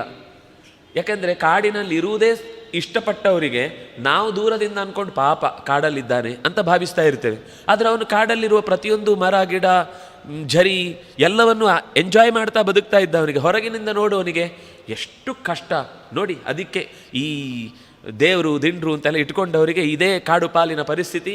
ಪಾಂಡವರಾಗಲಿ ರಾಮನಾಗಲಿ ಎಷ್ಟು ಕಷ್ಟಪಟ್ಟರು ಅಂತ ರಾಮನ ಹತ್ರ ಕೇಳಿ, ಅವನು ಯಾವತ್ತೂ ಹೇಳಿಲ್ಲ ಕಷ್ಟ ಆಯಿತು ಅಂತ. ಪಾಂಡವರ ಹತ್ರ ಕೇಳಿ, ಅವರು ಯಾವತ್ತೂ ಕಷ್ಟ ಆಯಿತು ಹೇಳಿಲ್ಲ. ನಾವು ಅಂದ್ಕೊಂಡದ್ದು ಕಾಡು ಅಂದರೆ ಕಷ್ಟ ಅಂತ ನಮ್ಮದೇ ಒಂದು ತಲೆಯಲ್ಲಿದೆ. ನಮಗೂ ಕೂಡ ಒಂದು 3-4 ದಿವಸಕ್ಕೆ ಹೋಗಿ ಬರೋದು ಅಂದರೆ ಇಷ್ಟವೇ ಆಗಿರುತ್ತೆ. ಆಮೇಲೆ ನಾವು ಈಗಾಗಲೇ ನಾಗರಿಕತೆಯ ಒಂದು ಬದುಕಿನ ಶೈಲಿಗೆ ಒಪ್ಪಿಸಿಕೊಂಡಿದ್ದೇವೆ. ಆದ್ದರಿಂದಾಗಿ ನಮಗದು 3-4 ದಿವಸ ಆದಮೇಲೆ ವಾಪಸ್ ಬರುವ ದಾರಿ ತಪ್ಪಿ ಹೋಯಿತು ಅಂದರೆ ಕಷ್ಟ ಶುರುವಾಗುತ್ತೆ. ಇಷ್ಟಪಟ್ಟು ಹೋದ 3 ದಿನ ಇಷ್ಟವಾಗುತ್ತೆ, ಅಲ್ಲೇನು ಕಷ್ಟ ಅಂತ ಅನಿಸಲೇ ಇದು ಒಂದು ಎಂಜಾಯ್, ಹೀಗೂ ಒಂದು ಬದುಕಿರುತ್ತೆ ಅಂತ ಗೊತ್ತಿರಬೇಕು ಅಂತ ನಾವೇ ಮತ್ತೆ ಮತ್ತೆ ನಮಗೆ ಹೇಳಿಕೊಂಡು ಎಂಜಾಯ್ ಮಾಡ್ತೇವೆ. ದಾರಿ ತಪ್ಪಿದ ಮೇಲೆ ವಾಪಸ್ ಹೋಗ್ಲಿಕ್ಕಿದೆ ಅಂತ ಗೊತ್ತಿದ್ದಾಗ ನಾವಲ್ಲಿ ಎಂಜಾಯ್ ಮಾಡ್ತಾ ಇದ್ದೆವು. ಆದರೆ ಹೋಗಬೇಕಾದ ಯಾರೋ ಒಬ್ಬ ದಾರಿ ತಪ್ಪಿಸಿಕೊಂಡ ಅಂತೆ, ಕಾಡಿನಲ್ಲಿ ತಪ್ಪಿಸಿಕೊಂಡು ಸಿಕ್ಕಾಪಟ್ಟೆ ಹುಡುಕಾಡಿದಂತೆ. ಎಷ್ಟು ಹುಡುಕಾಡಿದರೂ ಹೊರಗೆ ಬರಲಿಕ್ಕೆ ದಾರಿ ಕಾಣಲಿಲ್ಲ ಅವನಿಗೆ. ಕೊನೆಗೊಂದು ದೂರದಲ್ಲೊಂದು ಆಶ್ರಮ ಕಾಣಿಸ್ತು. ತುಂಬ ಸಂತೋಷ ಆಯಿತು ಅವನಿಗೆ. ಹಬ್ಬ ಅಂತೂ ಕೊನೆಗೊಂದು ಹೊರಗೆ ಹೋಗಲಿಕ್ಕೆ ದಾರಿ ನನಗೆ ಹೇಳುವವನೊಬ್ಬ ಸಿಕ್ಕಿಬಿಟ್ಟ ಅಂತ ಸೀದಾ ಆಶ್ರಮದ ಹತ್ರ ಹೋಗಿ ಅವನನ್ನು ಮಾತಾಡಿಸಿದಂತೆ. ಅವನು ತುಂಬ ಆತಿಥ್ಯ ಮಾಡಿದ, ಹಣ್ಣು ಹಂಪಲು ಎಲ್ಲ ಕೊಟ್ಟೆ, ಎಲ್ಲ ಆಯಿತು. ನೀನು ಮೊದಲು ಆರಾಮ ಮಾಡು, ಆಮೇಲೆ ಮಾತಾಡೋಣ. ಇಲ್ಲ ನಾನು ನಿಮ್ಮ ಹತ್ರ ತುಂಬ ಮುಖ್ಯವಾದ ಸಂಗತಿ ಕೇಳಬೇಕಿದೆ ಅಂತ ಅವನು ಹೇಳ್ತಾನೆ ಇದ್ದ.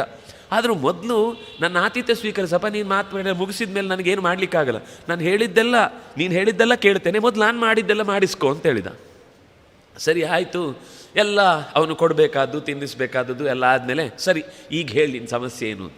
ಅದಕ್ಕೆ ಅವನು ಹೇಳ್ದ, ನಾನು 3-4 ದಿವಸದಿಂದ ಈ ಕಾಡೊಳಗೆ ಏನೋ ಒಂದು ಸಂಶೋಧನೆ ಮಾಡೋಣ ಅಂತ ಬಂದೆ. ಅದು ಈಗ ನಾನೇ ನನ್ನನ್ನು ಸಂಶೋಧನೆ ಮಾಡುವಾಗಿದೆ, ಎಲ್ಲಿ ಹೋಗಬೇಕು ಅಂತ ಗೊತ್ತಾಗ್ತಾ ಇಲ್ಲ. ಹೊರಗೆ ಹೋಗಲಿಕ್ಕೆ ನನಗೆ ಯಾರೂ ಇಲ್ಲಿ ತನಕ ಸಹಾಯ ಮಾಡಲಿಲ್ಲ, ನೀವೊಬ್ಬರೇ ಸಿಕ್ಕಿದ್ದು ನನಗೆ, ಅದರಿಂದಾಗಿ ನನಗೆ ನೀವು ಹೆಲ್ಪ್ ಮಾಡಿ ಅಂತ. ಅವನು ನಗ್ತಾನೆ. ಯಾಕೆ ನಗ್ತಾ ಇದ್ರಿ, ನಾನು ಕೇಳಿದ್ರಲ್ಲಿ ಏನಾದರೂ ತಪ್ಪಿದೆಯಾ? ಇಲ್ಲಪ್ಪ ತಪ್ಪಿಲ್ಲ, ನನಗೆ ಯಾರೂ ಕೂಡ ಇಲ್ಲಿ ಒಬ್ಬರು ವ್ಯಕ್ತಿಗಳಿರಲಿಲ್ಲ ಅಂತ ಯೋಚನೆ ಮಾಡಿದೆ. ನಾಳೆಯಿಂದ ನೀನು ನನ್ನ ಜೊತೆಗೆ ಇರಲಿಕ್ಕೆ ಒಬ್ಬ ವ್ಯಕ್ತಿ ಸಿಕ್ಕಿದ್ದೀನಿ. ಅದ್ಯಾಕೆ ಹಾಗೆ, ನಿನ್ನ ಥರನೇ ನಾನು ತಪ್ಪಿಸ್ಕೊಂಡು ಬಂದು ದಾರಿ ಸಿಗದೆ ಇಲ್ಲೇ ಆಶ್ರಮ ಮಾಡ್ಕೊಂಡು ಈಗ ಸುಖವಾಗಿದ್ದೇನೆ ಅಂದರೆ ಅವನು ಮೊದಲು ಕಷ್ಟಪಟ್ಟು ಏನೂ ಆಗಲ್ಲ ಅಂತ ಗೊತ್ತಾದ ಮೇಲೆ ಅದನ್ನೇ ಒಪ್ಪಿಕೊಂಡ. ನಿನಗೂ ಇಷ್ಟೇ ಗತಿ, ಅದಕ್ಕೆ ನಾನು ನಿನಗೆಲ್ಲ ಇಲ್ಲೇನೇನು ಸುಖ ಇದೆ ಅಂತ ತೋರಿಸ್ಲಿಕ್ಕೋಸ್ಕರ ಎಲ್ಲ ಸೇವೆಯನ್ನು ಮೊದಲೇ ನಾನು ಪ್ರೊವೈಡ್ ಮಾಡಿದ್ದೇನೆ. ಇಲ್ಲಿ ಇದೆಲ್ಲ ಇದೆ, ಇನ್ನೇನು ಬೇಕು ನಿನಗೆ? ಇದಕ್ಕಿಂತ ಬೇರೆದು ಬೇಕಾಗೇ ಇಲ್ಲ. ಸಹಜವಾದ ಬದುಕು, ಶುದ್ಧ ಗಾಳಿ, ಶುದ್ಧ ನೀರು, ಶುದ್ಧ ವಾತಾವರಣ, ಶುದ್ಧ ಆಹಾರ, ಇದಕ್ಕಿಂತ ಸತ್ಯ, ಇದಕ್ಕಿಂತ ಸುಖ ಜಗತ್ತಲ್ಲಿ ಎಲ್ಲಿದೆ? ಹಾಗಾಗಿ ನಮಗೆ ಇಷ್ಟ ಆದರೆ ಎಲ್ಲವೂ ಕೂಡ ಸರಿ ಅನಿಸುತ್ತೆ. ನಮಗದು ಬೇಡ ಅಂತ ಅನಿಸಿದರೆ, ಅದರ ಬಗ್ಗೆ ಒಂದು ನಿರ್ಲಕ್ಷ್ಯ ಭಾವ, ತಾತ್ಸಾರ ಭಾವ ಇದ್ದರೆ, ಅನಿಷ್ಟವಾಗಿ ಬಿಟ್ಟರೆ ಅದೆಲ್ಲವೂ ಕೂಡ ತಪ್ಪೆ ಅಂತ ಅನಿಸ್ಲಿಕ್ಕೆ ಶುರುವಾಗುತ್ತೆ. ಹಾಗಾಗಿ ಭಗವಂತನ ಪ್ರೀತಿಯನ್ನು ಸಂಪಾದಿಸಿದವನಿಗೆ ಲೋಕದಲ್ಲಿ ಕಷ್ಟ ಇದೆ ಎನ್ನುವ ಭ್ರಮೆ ಖಂಡಿತ ಬೇಡ. ಯಾಕೆಂದರೆ ಐಶ್ವರ್ಯಂ ಅಷ್ಟಾಂಗಂ ಅನುಪ್ರವೃತ್ತಂ, ನನ್ನನ್ನು ಪ್ರೀತಿಸಿದವನಿಗೆ ಎಲ್ಲ ಸುಖಗಳು ಸಿಗುತ್ತೆ, ಯಾವುದೂ ಸಿಗುವುದಿಲ್ಲ ಅಂತಿಲ್ಲ. ಅವನು ಆ ಕಷ್ಟಗಳನ್ನು ಎದುರಿಸುವುದರ ಜೊತೆಗೆ ಅನುಭವ ಪಡೆದ ಅಲ್ವಾ, ಅದರಿಂದಾಗಿ ಈ ಬೇರೆಯವರಿಗೆ ಆ ಕಷ್ಟ ಬಂದಾಗ ಅನುಭವ ಇಲ್ಲ, ಅದರಿಂದಾಗಿ ಅದನ್ನು ದೀರ್ಘಕಾಲ ಕಷ್ಟವನ್ನು ಎದುರಿಸಲಿಕ್ಕೆ ಶ್ರಮ ಪಡ್ತಿರ್ತಾರೆ.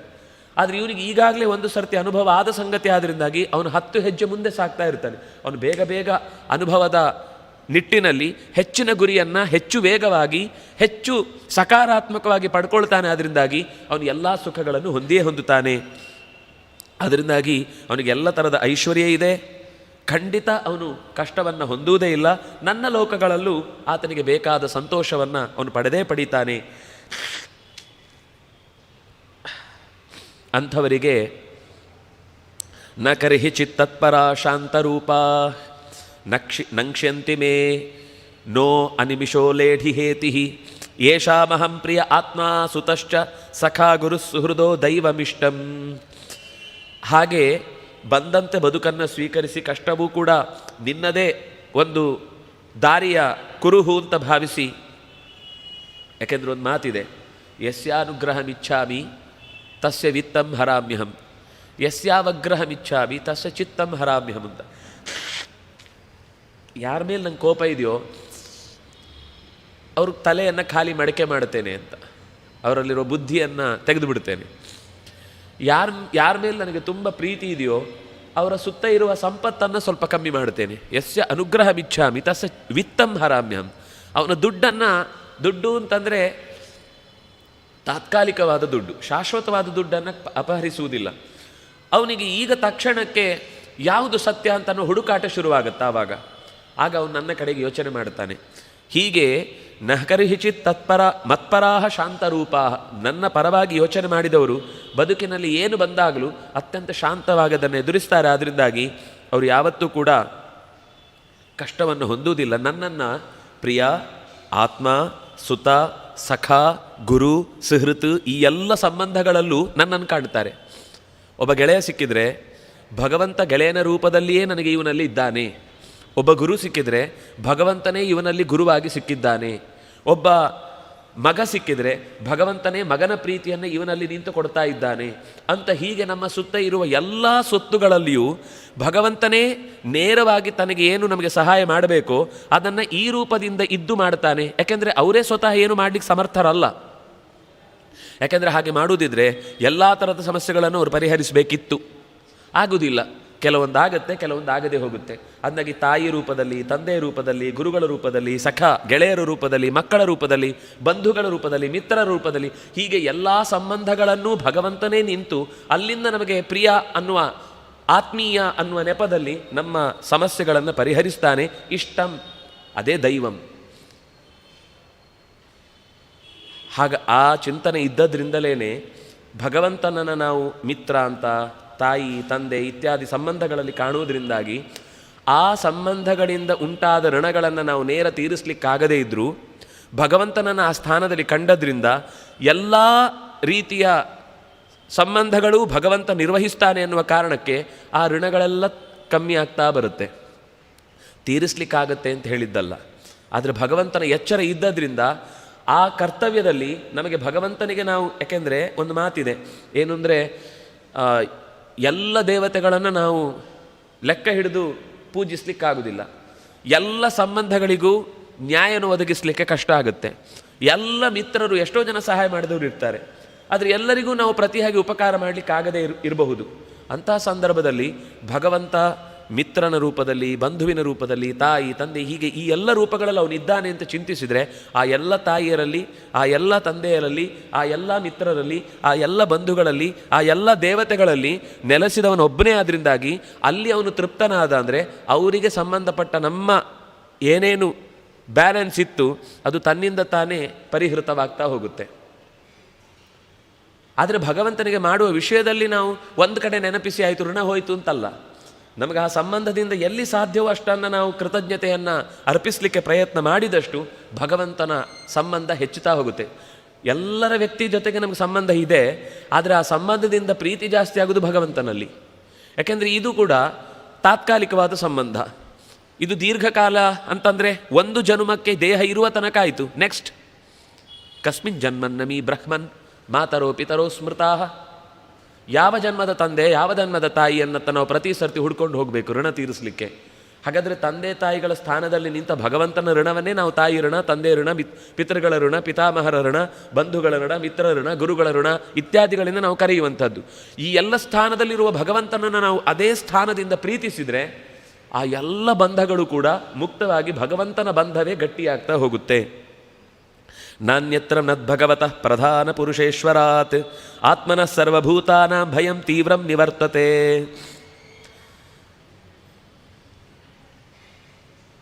ಲೋಕದ ಸಂಬಂಧದಲ್ಲಿ ಅಥವಾ ಉಳಿದ ಯಾವುದೇ ದೇವತಾ ಸಂಬಂಧದಲ್ಲಿ ನಾವು ಬಲವಾಗಿ ನಂಬಿಕೆ ಇಟ್ಟು ಎಷ್ಟು ತ್ಯಾಗವನ್ನು ಮಾಡಿದರೂ ಭಯ ತಪ್ಪುವುದಿಲ್ಲ.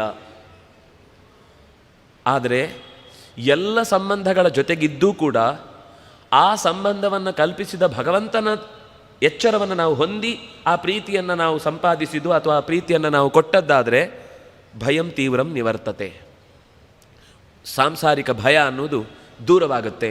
ಆದರೆ ನಾನ್ಯತ್ರ, ನನ್ನನ್ನು ಹೊರತುಪಡಿಸಿ ಬೇರೆಯವರಲ್ಲಿ ನೀವು ಉತ್ತಮತೆಯನ್ನು, ಬೇರೆಯವರಲ್ಲಿ ನೀವು ತೀವ್ರವಾದಂತಹ ತ್ಯಾಗವನ್ನು, ಎಷ್ಟೇ ತಪಸ್ಸನ್ನು ಮಾಡಿದರೂ, ಯಾಕೆಂದರೆ ಆ ಬ್ರಹ್ಮ ಭುವನಾಲೋಕಾತ್ ಪುನರಾವರ್ತಿನೋರ್ಜುನ, ಚತುರ್ಮುಖನ ತನಕದ ಲೋಕದ ಎಲ್ಲ ಲೋಕಗಳು ಕೂಡ ಸಾಗಿ ಮತ್ತೆ ಮರಳಿ ಭೂಮಿಗೆ ತರುವಂಥದ್ದು ಹೊರತು ಇಲ್ಲಿಂದ ಬಿಡಿಸುವಂಥದ್ದಲ್ಲ. ಚತುರ್ಮುಖನ ತನಕ ಅಂತ, ಚತುರ್ಮುಖ ಮತ್ತು ಭಗವಂತನ ಹತ್ರ ಅವನನ್ನು ಮುಟ್ಟಿಸ್ತಾನೆ. ಅದರಿಂದಾಗಿ ಅವನ ಲೋಕಕ್ಕೆ, ಸತ್ಯಲೋಕಕ್ಕೆ ಅದು ಸತ್ಯ. ಅಲ್ಲಿ ಬಂದ ಮೇಲೆ ಅವನ ಬಿಡುಗಡೆ ಅನ್ನೋದು ರಿಸರ್ವ್ ಆದ ಹಾಗೆ, ನಿಶ್ಚಿತ. ಅದು ಮತ್ತೆ ತಪ್ಪಿಸ್ಲಿಕ್ಕಾಗಲ್ಲ ಯಾರಿಗೂ. ಆದರೆ ಅಲ್ಲಿಯ ತನಕದ ಲೋಕಗಳಿವೆ ಅಲ್ವಾ, ಆ ಎಲ್ಲ ಲೋಕಗಳು ಕೂಡ ಪುನರಾವರ್ತಿನಃ, ಮತ್ತೆ ಮತ್ತೆ ಸಾಂಸಾರಿಕ ಚಕ್ರದಲ್ಲಿ ಬೀಳಿಸುವಂಥದ್ದು, ಸಂಸಾರ ಭಯವನ್ನು ಕೊಡುವಂಥದ್ದು. ಆದರೆ ನನ್ನಲ್ಲಿ ಭಕ್ತಿಯನ್ನು, ಅಂದರೆ ಇದು ದೇವರೇ ತನ್ನ ಬಗ್ಗೆ ತುಂಬ ಹೇಳ್ಕೊಂಡ ಹಾಗಾಯ್ತಲ್ವಾ ಅಂದರೆ, ಅಲ್ಲ, ಇರುವುದು ಹಾಗೆ ರೀ, ಒಂದೇ ಒಂದು ಪೀಸ್ ಇರುವುದು, ಸಿಂಗಲ್ ಪೀಸ್. ಅದು ಅದನ್ನು ಇನ್ನೊಬ್ಬರ ಹತ್ರ ತೋರಿಸ್ಲಿಕ್ಕೆ ಬರಲ್ಲ. ಯಾರೋ ಒಬ್ಬ ಅದ್ಭುತವಾದ ಯಾವುದೋ ಒಂದು ಯಂತ್ರವನ್ನು ಕಂಡುಹಿಡಿತಾನೆ ಅಂತ ಇಟ್ಕೊಳ್ಳಿ.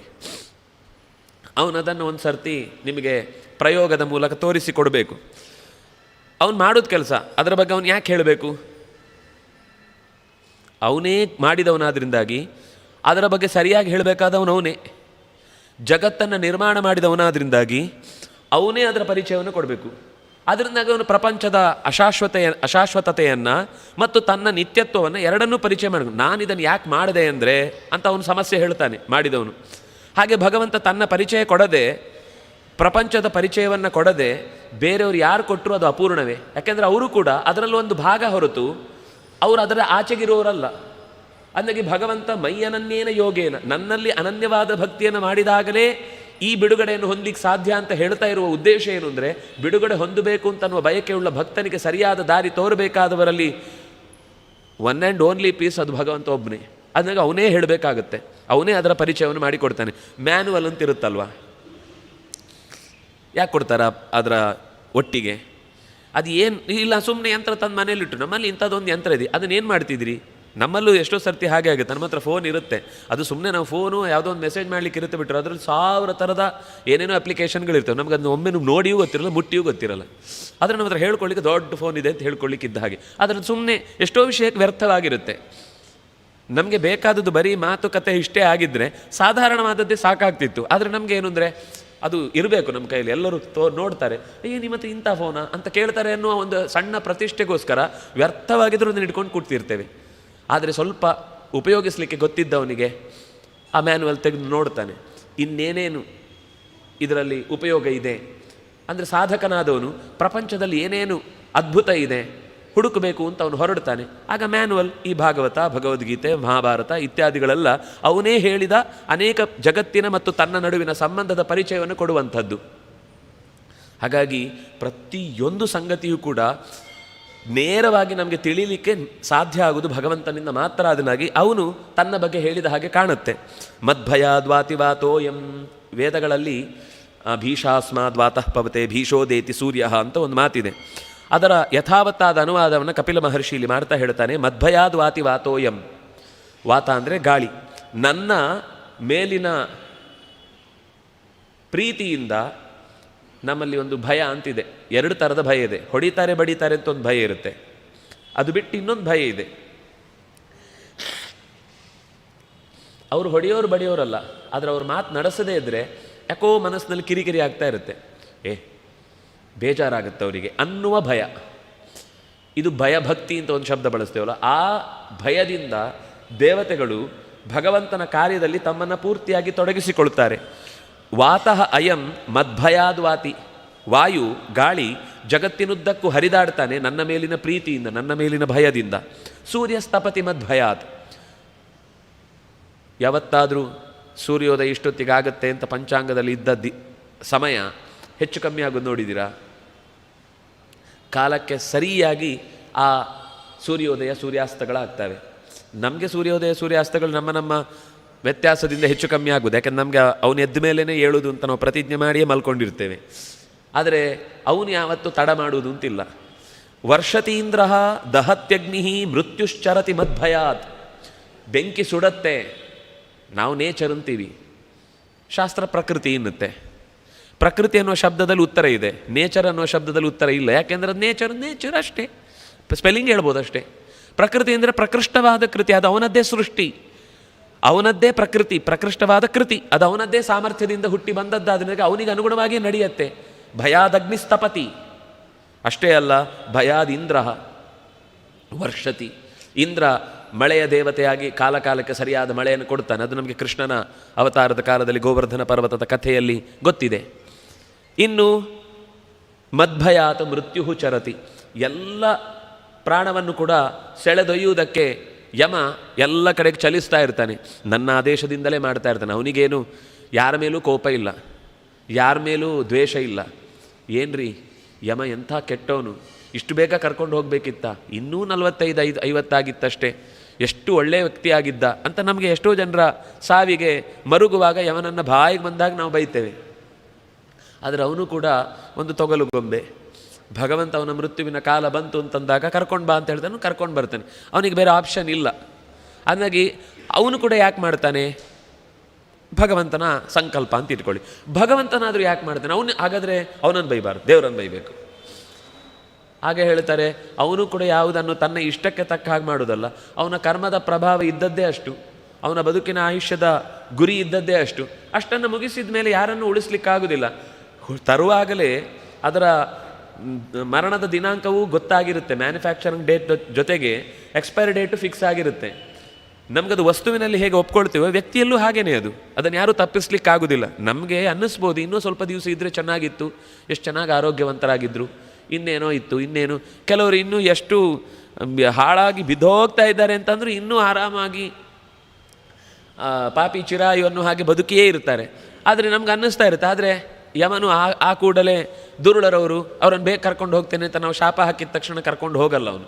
ಯಾಕೆಂದರೆ ಅವರದ್ದೇ ಆದ ಕೆಲವು ತುಂಬುವುದು ಅಥವಾ ಇನ್ನೇನೋ ಮಾಡುವುದು ಒಂದಿಷ್ಟು ಲೋಕಕ್ಕೆ ಬೇಕು. ಕ್ರೋಧವಶರ ಹಿಂದೆ ಉಲ್ಲೇಖ ಮಾಡಿದ್ರಲ್ಲ, ನಾನೇ ಕ್ರೋಧವಶ ರೂಪದಲ್ಲಿ ಜಗತ್ತಿನ ವಿನಾಶಕ್ಕೂ ಕಾರಣನಾಗ್ತೇನೆ, ನನ್ನ ವಿಭೂತಿಯ ರೂಪ ಅಲ್ಲಿ ಇದೆ ಅಂತ ಹೇಳ್ತಾನೆ. ಹಾಗೆ ಜ್ಞಾನ ವೈರಾಗ್ಯದಿಂದ ಕೂಡಿದ ಭಕ್ತಿ ಏನಿದೆ, ಇದು ಭಗವಂತನ ಹತ್ತಿರಕ್ಕೆ ಸೇರಲಿಕ್ಕಿರುವ ಉತ್ತಮವಾದ ಮಾರ್ಗ. ಯಾರು ನನ್ನನ್ನು ಈ ದಾರಿಯಲ್ಲಿ ಸೇರುವ ಪ್ರಯತ್ನ ಮಾಡ್ತಾನೋ ಅಕುತೋ ಭಯಂ, ಎಲ್ಲಿಂದ ಭಯ ಅವನಿಗೆ ಭಯವೂ ಇಲ್ಲ, ಯಾವ ನಾಶವೂ ಇಲ್ಲ. ನ ಜಾತೋ ನ ಮ್ರಿಯತೇತಾತ್ಮ ಸಹಿ ದೇಹಾದ್ಯುಪಾದಿಭಿ ನಿಮಿತ್ತೈರಾತ್ಮಧರ್ಮ ಆತ್ಮತದ್ಧರ್ಮ ಯಥಾ ಸ್ವಪ್ನೇ ತದೀಕ್ಷಿತ. ಇಲ್ಲಿ ಭಗವಂತನನ್ನು ಪರಿಚಯ ಮಾಡಿಕೊಟ್ಟು ಮೊದಲಿನ ಮಾತಿನಲ್ಲಿ ಅವನು ಅನಾದಿ, ಅವನಿಗೊಂದು ತುದಿ ಇಂತಿಲ್ಲ, ಅವನಿಗೊಂದು ಕೊನೆ ಎಂತಿಲ್ಲ, ಅವನು ಎಲ್ಲರ ಅಂತರ್ಯಾಮಿ, ಎಲ್ಲ ಪುರದಲ್ಲೂ ಸರತಿ, ಎಲ್ಲ ಪುರದಲ್ಲೂ ಇದ್ದಾನೆ, ಪೂರ್ಣವಾಗಿ ಇದ್ದಾನೆ. ಇದು ಸಣ್ಣ ಪ್ರಾಣಿ ಚೂರಿರೋಣ, ಇದು ದೊಡ್ಡ ಪ್ರಾಣಿ ಇದರಲ್ಲಿ ಜಾಸ್ತಿ ಇರೋಣ ಅಂತ ಎಲಾಸ್ಟಿಕ್ ಆಗೋದು, ಶ್ರಿಂಕ್ ಆಗೋದು, ಇದೆಲ್ಲ ನಮ್ಮ ಕಲ್ಪನೆ. ಯಾಕಂದರೆ ನಮಗೆ ಶಾಸ್ತ್ರದ ಹಿನ್ನೆಲೆ ಇಲ್ಲದೆ ಇದ್ದಾಗ ನಾವು ದೇವರು ಇಲಿಯಲ್ಲೂ ಇದ್ದಾನೆ, ಇರುವೆಯಲ್ಲೂ ಇದ್ದಾನೆ, ಆನೆಯಲ್ಲೂ ಇದ್ದಾನೆ ಅಂದರೆ ಹೇಗಿದ್ದಾನೆ ಅಂತ ನಮ್ಮದೇ ಕೆಲವು ಲಾಜಿಕ್ ಇರುತ್ತೆ. ನಾವು ಚಿಕ್ಕವರಿದ್ದಾಗ ರೇಡಿಯೋದಲ್ಲಿ ಏನಾದರೂ ಒಂದು ಹಾಡು ಬರ್ತಾ ಇದ್ರೆ ಅದರೊಳಗೆ ಒಬ್ಬ ಹೋಗಿ ಹೇಗೆ ಹಾಡ್ಲಿಕ್ಕೆ ಸಾಧ್ಯ, ಅವನಿಗೆ ಬಹುಶಃ ಏನೋ ಒಂದು ಮ್ಯಾಜಿಕ್ ಪವರ್ ಇರುತ್ತೆ, ಚಿಕ್ಕ ರೂಪ ತೊಗೊಂಡೋಗಿ ಹಾಡ್ತಾನೆ. ಯಾವತ್ತೋ ಒಂದು ದಿವಸ ಅದು ರಿಪೇರಿ ಮಾಡಲಿಕ್ಕೆ ಅಂತ ಇನ್ನೂ ಚಿಕ್ಕವರಿದ್ದರೆ ರಿಪೇರಿ ಮಾಡಲಿಕ್ಕೆ ಅಂತ ರೇಡಿಯೋ ಓಪನ್ ಮಾಡಿದ್ರೆ ಒಂದು ಜಿರಳೆ ಸತ್ತು ಬಿದ್ದಿರುತ್ತೆ. ಬಹುಶಃ ಇಷ್ಟು ದಿವಸ ಹಾಡ್ತಾ ಇದ್ದಿದೆ, ಈಗ ಅದು ಸತ್ತೋಗಿದೆ, ಹಾಗಾಗಿ ರೇಡಿಯೋ ಹಾಳಾಗಿದೆ, ಅದು ಹಾಡ್ತಾ ಇಲ್ಲ ಅಂತ ನಮ್ಮ ಲಾಜಿಕ್ ಆಗ ಸರಿ ಅಂತ ಅನ್ನಿಸ್ತಾ ಇರುತ್ತೆ ನಮಗೆ. ಆ ಹೊತ್ತಿನಲ್ಲಿ ನಮಗೇನು ಲಾಜಿಕ್ ಬಂದಿರುತ್ತೆ ಅದು ನಾವು ಸರಿ ಅಂತ ಸಮರ್ಥಿಸ್ತಾ ಇರ್ತೇವೆ. ನಾನು ಕರೆಕ್ಟ್ ಕಣ್ಣಾರೆ ನೋಡಿದ್ದೇನೆ, ಅಲ್ಲಿ ತನಕನೂ ಅದು ಹಾಡ್ತಿತ್ತು, ಅದು ಒಳಗೆ ಸತ್ತು ಹೋದ್ಮೇಲೆ ಅದು ಕೆಟ್ಟೋಯ್ತು, ಆಮೇಲೆ ನೋಡಿದರೆ ಅದ್ರಲ್ಲಿ ಹಾಡು ಬರ್ತಾಯಿಲ್ಲ ಅಂದರೆ ಅದೇ ಹಾಡ್ತಾ ಇತ್ತು ಅಂತ. ಆದರೆ ನಾವು ದೊಡ್ಡವರು ಆ ಮಕ್ಕಳ ಈ ವಾದವನ್ನು ನೋಡಿ ನಾವು ನಗ್ತಾ ಇರ್ತೇವೆ, ಅಯ್ಯೋ ಪಾಪ ಅಂತ. ಯಾಕೆಂದರೆ ನಮ್ಗೆ ಗೊತ್ತಿದೆ ಅದು ತರಂಗಾಂತರಗಳಿಂದ ಹೇಗೆ ಒಂದು ಕಡೆಯಿಂದ ಇನ್ನೊಂದು ಕಡೆಗೆ ಟ್ಯೂನ್ ಆಗುತ್ತೆ, ಕಮ್ಯುನಿಕೇಟ್ ಆಗುತ್ತೆ ಅನ್ನೋದು ನಮ್ಮ ತಲೆಯಲ್ಲಿದೆ. ಹಾಗೆ ದೊಡ್ಡವರು ನಮ್ಮ ದೇವರ ಬಗೆಗಿನ ಚಿಂತನೆಗಳು ನಾವೇ ಲಾಜಿಕ್ ಮಾಡಿಕೊಂಡು ಅರ್ಥ ಮಾಡ್ಕೊಳ್ಳೋದನ್ನು ನೋಡಿ ಅವ್ರು ನಗ್ತಿರ್ತಾರೆ. ಆಗಲಿ, ಜೀವದ ಬಗ್ಗೆಯೂ ಹಾಗೇನೆ, ಇದು ಕೇವಲ ಪರಮಾತ್ಮನ ಬಗ್ಗೆ ಅಂತಲ್ಲ, ಜೀವದ ಬಗ್ಗೆಯೂ ಹಾಗೆ ಮಾತಾಡ್ತಾ, ಜೀವ ಅನ್ನೋದು ಇರುವೆಯಲ್ಲಿದ್ದಾಗ ಚಿಕ್ಕದಿರುತ್ತೆ, ಅದು ಕತ್ತೆಗೆ ಬಂದಾಗ ದೊಡ್ಡದಾಗುತ್ತೆ, ಆನೆಗೆ ಬಂದಾಗ ಇನ್ನೂ ದೊಡ್ಡದಾಗುತ್ತೆ, ತಿಮಿಂಗಿಲಗಿಲೋ ಒಪ್ಪೆಸ್ತಿ ಅಂತ ಅದು ಹೋದಾಗ ಇನ್ನೂ ದೊಡ್ಡದಾಗುತ್ತೆ. ಅಥವಾ ತಿಮಿಂಗಿಲವೇ ಮುಂದಿನ ಜನ್ಮದಲ್ಲಿ ಇರುವೆ ಆದಾಗ ಏನಾಗುತ್ತೆ, ಜೀವ ಹೇಗೆ ಚಿಕ್ಕದಾಗುತ್ತೆ, ಇದೆಲ್ಲ ನೂರಾರು ಪ್ರಶ್ನೆಗಳು. ಆದರೆ ಈ ಪ್ರಶ್ನೆಗಳಿಗೆ ನಮ್ಮ ಹತ್ರ ನಮ್ಮದೇ ನಾವು ಏನೇನು ಪ್ರಪಂಚದಲ್ಲಿ ವಸ್ತುಗಳನ್ನು ಕಂಡಿರ್ತೇವೆ ಅದನ್ನು ಯೋಚನೆ ಮಾಡ್ಕೊಂಡು ನಾವು ಅರ್ಥ ಮಾಡಿಕೊಂಡು ಅಷ್ಟರಲ್ಲಿ ಲಾಜಿಕ್ಗಳನ್ನು ಕಂಡು ಹಿಡಿತೇವೆ. ಆದರೆ ಅದರ ಆಚೆಗೆ ಸತ್ಯ ಇದೆ. ಋಷಿಗಳು ಇದಕ್ಕಿಂತ ದೀರ್ಘವಾಗಿ ಮತ್ತು ವಿಸ್ತಾರವಾಗಿ ಆಲೋಚನೆ ಮಾಡುವವರಾದ್ರಿಂದ ಭಗವಂತನ ಮೊದಲಿನ ಪರಿಚಯವನ್ನು ಕೊಟ್ಟು ಹೇಳ್ತಾರೆ, ಅವನು ಅನಾದಿಹಿ, ಅವನಿಗೆ ಕೊನೆ ಇಲ್ಲ. ನಮಗೆ ಯಾಕೆ ಈ ಮಾತನ್ನು ಮೊದಲು ಹೇಳಿದರು ಅಂದರೆ, ಭಗವಂತನ ಪರಿಚಯ ಮಾಡಿಕೊಡುವಾಗ ನಾವು ವಸ್ತುವನ್ನು ಏನೇ ಕಂಡಾಗಲೂ ಅದರ ಮ್ಯಾನುಫ್ಯಾಕ್ಚರಿಂಗ್ ಡೇಟ್ನ ಜೊತೆಗೇ ನೋಡಿದ್ದು. ಈ ದೇವಸ್ಥಾನ 1000 ವರ್ಷ ಹಿಂದಿನದ್ದು, ಈ ಯಾವುದೋ ಕಂಬ ಇದು 2500 ವರ್ಷದ ಹಿಂದಿದ್ದು, ಕುತುಬ್ ಮಿನಾರ್ ಹತ್ರ ಇದೆ ಒಂದು ಕಬ್ಬಿಣದ ಕಂಬ ಇದೆ, ಲೋಹದ ಕಂಬ, ಅದು ರಸ್ಟ್ ಹಿಡಿಲಿಲ್ಲ, ಅದರಲ್ಲಿ ಏನೂ ಆಗಿಲ್ಲ, ಒಳಗಿನ ಬರಹವು ಇವತ್ತಿಗೂ ಹಾಗೇ ಇದೆ. ಅದು ಒಂದು ಸಾಕು. ಅದು ಮೊದಲು ವಿಷ್ಣುವಿನ ದೇವಸ್ಥಾನ ಆಗಿತ್ತು ಅಂತ. ಅದರ ಪಕ್ಕದಲ್ಲಿ ಇನ್ನೊಂದು ಕಂಬ, ಅದರ ಮೇಲೆ ಮೆತ್ತಿ ಮೆತ್ತಿ ಮೆತ್ತಿ ಬೇರೆ ಏನೋ ಮಾಡಿಟ್ಟಿದ್ದಾರೆ. ಆದರೆ ನಮಗೆ ಪ್ರಶ್ನೆ ಮಾಡಬಾರ್ದು, ಕಮ್ಯುನಲ್ ಆಗಿಬಿಡ್ತೀವಿ ನಾವು, ಹಾಗೆ ಹೇಳಬಾರ್ದು, ಕೋಮುವಾದ ಆಗುತ್ತೆ. ಅದರ ಒಳಗಿನಿಂದ ಅಲ್ಲಿರುವ ಸತ್ಯ ಗೊತ್ತಾಗುವಂಥದ್ದು. ಅಂದರೆ ನಮ್ಗೆ ಅದು ಒಂದು ತುದಿ ಇದೆ, ಇಲ್ಲಿಂದ ಶುರುವಾಯಿತು, ಇಲ್ಲಿಂದ ಆರಂಭ ಆಯಿತು. ನಾವು ಎಲ್ಲ ಹಾಗೇ ನೋಡಿ ನೋಡಿ ನೋಡಿ ನೋಡಿ ಎಲ್ಲವನ್ನು ದೇವರು ಸೃಷ್ಟಿಸ್ತಾನೆ ಅಲ್ಲಿ ತನಕ ಒಪ್ಕೋತೇವೆ. ದೇವರನ್ನು ಯಾರು ಸೃಷ್ಟಿ ಮಾಡಿದೋ ಮತ್ತು ಪ್ರಶ್ನೆ ಬರುತ್ತೆ. ಅದಕ್ಕೆ ಹೇಳಿದ್ರು, ಅಲ್ಲಪ್ಪ ನಮಗೂ ಈ ಪ್ರಶ್ನೆ ಬಂದೇ ನಾವು ತುಂಬ ಆಲೋಚನೆ ಮಾಡಿ ಮಾಡಿ ಮಾಡಿ ಅರ್ಥ ಆಗಿದ್ದೇನು ಅಂದರೆ, ಅವನು ಅನಾದಿ, ಅವನು ಯಾರಿಂದಲೂ ಸೃಷ್ಟಿಯಾಗುವವನಲ್ಲ, ಅವನು ಎಲ್ಲದಕ್ಕೂ ಕಾರಣ ಹೊರತು ಅವನು ಯಾವುದರ ಕಾರ್ಯ ಅಲ್ಲ. ಸರಿ, ನಿಮ್ಮ ಪ್ರಶ್ನೆಗೆ ಅಕಸ್ಮಾತ್ ದೇವರಿಗೆ ಯಾರು ಸೃಷ್ಟಿ ಅಂತ ಒಂದು ಉತ್ತರ ಕೊಟ್ಟರೆ ನೀವು ಮತ್ತೆ ಆ ಪ್ರಶ್ನೆ ಮುಂದುವರಿಯುತ್ತೆ, ಅದು ಮುಗಿಯುವುದಿಲ್ಲ. ಈ ಪ್ರಶ್ನೆ ಅವನನ್ನು ಯಾರು ಸೃಷ್ಟಿ ಮಾಡಿದ, ಅಲ್ಲಿಗೆ ಇನ್ನೊಬ್ಬರನ್ನು ಹೇಳಿ ಅವನನ್ನು ಯಾರು ಸೃಷ್ಟಿ ಮಾಡಿದ, ಅಯ್ಯೋ ಇದು ಮುಗಿಯುವುದೇ ಇಲ್ಲ. ಈ ಪ್ರಶ್ನೆಗೆ ಕೊನೆಗೆ ಉತ್ತರವೇ ಇಲ್ಲ. ಆದರೆ ನಮ್ಮ ಅನುಭವದಲ್ಲಿ ಅವನನ್ನು ಯಾರು ಸೃಷ್ಟಿ ಮಾಡಿದವರಿಲ್ಲ, ಅವನಿಂದಲೇ ಎಲ್ಲವೂ ಸೃಷ್ಟವಾದದ್ದು ಅಂತ ನಾವು ಒಪ್ಪಿಕೊಳ್ಳೇಬೇಕು. ಇದು ಜಗತ್ತಿನ ಸತ್ಯ. ಅದನ್ನು ಅವನನ್ನು ಅನಾದಿ ಅಂತಂದರು. ಮತ್ತು ಸರಿ, ಎಲ್ಲದಕ್ಕಿಂತ ಮೊದಲಿದ್ದಾನೆ, ಸರಿ, ಎಲ್ಲೋ ಅವನದೊಂದು ಹೆಡ್ ಕ್ವಾರ್ಟರ್ಸ್ ಮೈಕುಂಠ ಅಂತಿರುತ್ತೆ, ಅಲ್ಲಿಂದೆಲ್ಲ ಆಪರೇಟ್ ಮಾಡ್ತಾ ಇರ್ತಾನೆ ಅಂತ ಹೇಳ್ಬೋದಲ್ವ. ಯಾಕೆ ನೀವು ಈ ದೇವರು ಅಂತ ತಕ್ಷಣ ಇಲ್ಲೆಲ್ಲ ನಾವು ಹೆದರಬೇಕು ಅಂತ ಹೇಳ್ತೀರಿ? ಅವನು ಆತ್ಮ, ನಮ್ಮೊಳಗೆ ಇದ್ದಾನವನು. ಅಲ್ಲೆಲ್ಲೋ ಹೆಡ್ ಕ್ವಾರ್ಟರ್ಸ್ ಇದೆ ಅಂತ ಯೋಚನೆ ಮಾಡೋವನ್ನು ದೂರ ಇಡಬೇಡಿ. ಅವನು ಜಗತ್ತಿನ ಆತತತ್ವಾತ್ ಜಗತ್ತಿನ ಎಲ್ಲೆಡೆ ವ್ಯಾಪಿಸಿ ಇದ್ದಾನೆ. ಕೆಲವರು ದೇವರು ಒಂದೊಂದು ಕಡೆ ಇರುವುದಿಲ್ಲ, ಅವ್ನು ಮೋರಿ ಇದ್ದರೆ ಪಾಪ ವಾಸನೆ ಬರುತ್ತೆ ಅಂತ ಅವನನ್ನು ಅಲ್ಲಿಲ್ಲ ಅಂತ ಹೇಳ್ಬಿಡ್ತಾರೆ. ಗಾಳಿಯೂ ಇದೆ, ಅದೇ ಗಾಳಿ ಸ್ವಲ್ಪ ದೂರ ಬಂದ ಮೇಲೆ ಆ ವಾಸನೆಯನ್ನು ಬಿಟ್ಟು ಮತ್ತೆ ಶುದ್ಧವಾದ ಗಾಳಿಯಾಗಿ ನಮಗೆ ಬರುತ್ತೋ ಇಲ್ವೋ? ನೀರು ಕೊಳೆಯಾಗಿದೆ, ಮತ್ತೆ ನಾವು ಅದನ್ನು ಶುದ್ಧೀಕರಿಸಿ ನೀರನ್ನು ಕುಡಿತೇವೋ ಇಲ್ವೋ? ನಾವು ಶುದ್ಧ ಮಾಡಿದ್ರಲ್ಲಿ ದೋಷ ಇದ್ದರೂ ಪ್ರಕೃತಿ ಮತ್ತೆ ಶುದ್ಧ ಮಾಡಿ ಅದನ್ನೇ ಕುಡ್ದು, ಅಯ್ಯೋ ಮೋರಿ ನೀರು ಮೋಡದಲ್ಲಿ ಹೋಗಿ ಮತ್ತೆ ನಾಳೆ ನಮಗೆ ಟ್ಯಾಪಲ್ಲಿ ಬಂತು ಅಂತ ನಾವು ಅಳ್ತೇವಾ? ಶುದ್ಧಿಗೆ ಒಂದು ಪ್ರಕ್ರಿಯೆ ಇದೆ, ಅದಾಗುತ್ತೆ. ಅದರಿಂದಾಗಿ ಅದು ಎಲ್ಲದರ ಒಳಗಿದೆ, ಎಲ್ಲ ಕಡೆ ಇದೆ. ಮತ್ತು ಪುರುಷಃ ಆತ್ಮ ಅಂದಾಗ ಎಲ್ಲ ಕಡೆ ಇದ್ದಾನೆ ಅಂತ ಹೇಳಿದರು. ಸರಿ, ಎಲ್ಲ ಕಡೆ ಇದ್ದಾನೆ, ನಾವು ಯಾಕೆ ಮಾಡಬೇಕು? ಎಲ್ಲ ಕಡೆ ಇದ್ದರೆ ಸರಿ, ನಿಮ್ಮೊಳಗೂ ಇದ್ದಾನಪ್ಪ, ಪುರಿ ಶೇತೆ, ನಿಮ್ಮೊಳಗೂ ಇದ್ದಾನೆ. ಹಾಗಾದರೆ ಸಮಸ್ಯೆ ಆಯಿತು, ನನಗೆ ಶೀತ ಆಯಿತು, ದೇವರಿಗೂ ಶೀತ ಆಗುತ್ತೆ. ನನಗೆ ಸುಸ್ತಾಯಿತು, ದೇವರಿಗೂ ಸುಸ್ತಾಗುತ್ತೆ. ನನಗೆ ಬೇಸರ ಆಯಿತು, ದೇವರಿಗೂ ಬೇಸರ ಆಗುತ್ತೆ. ಯಾಕೆಂದ್ರೆ ನನ್ನೊಳಗಿದ್ದಾನೆ.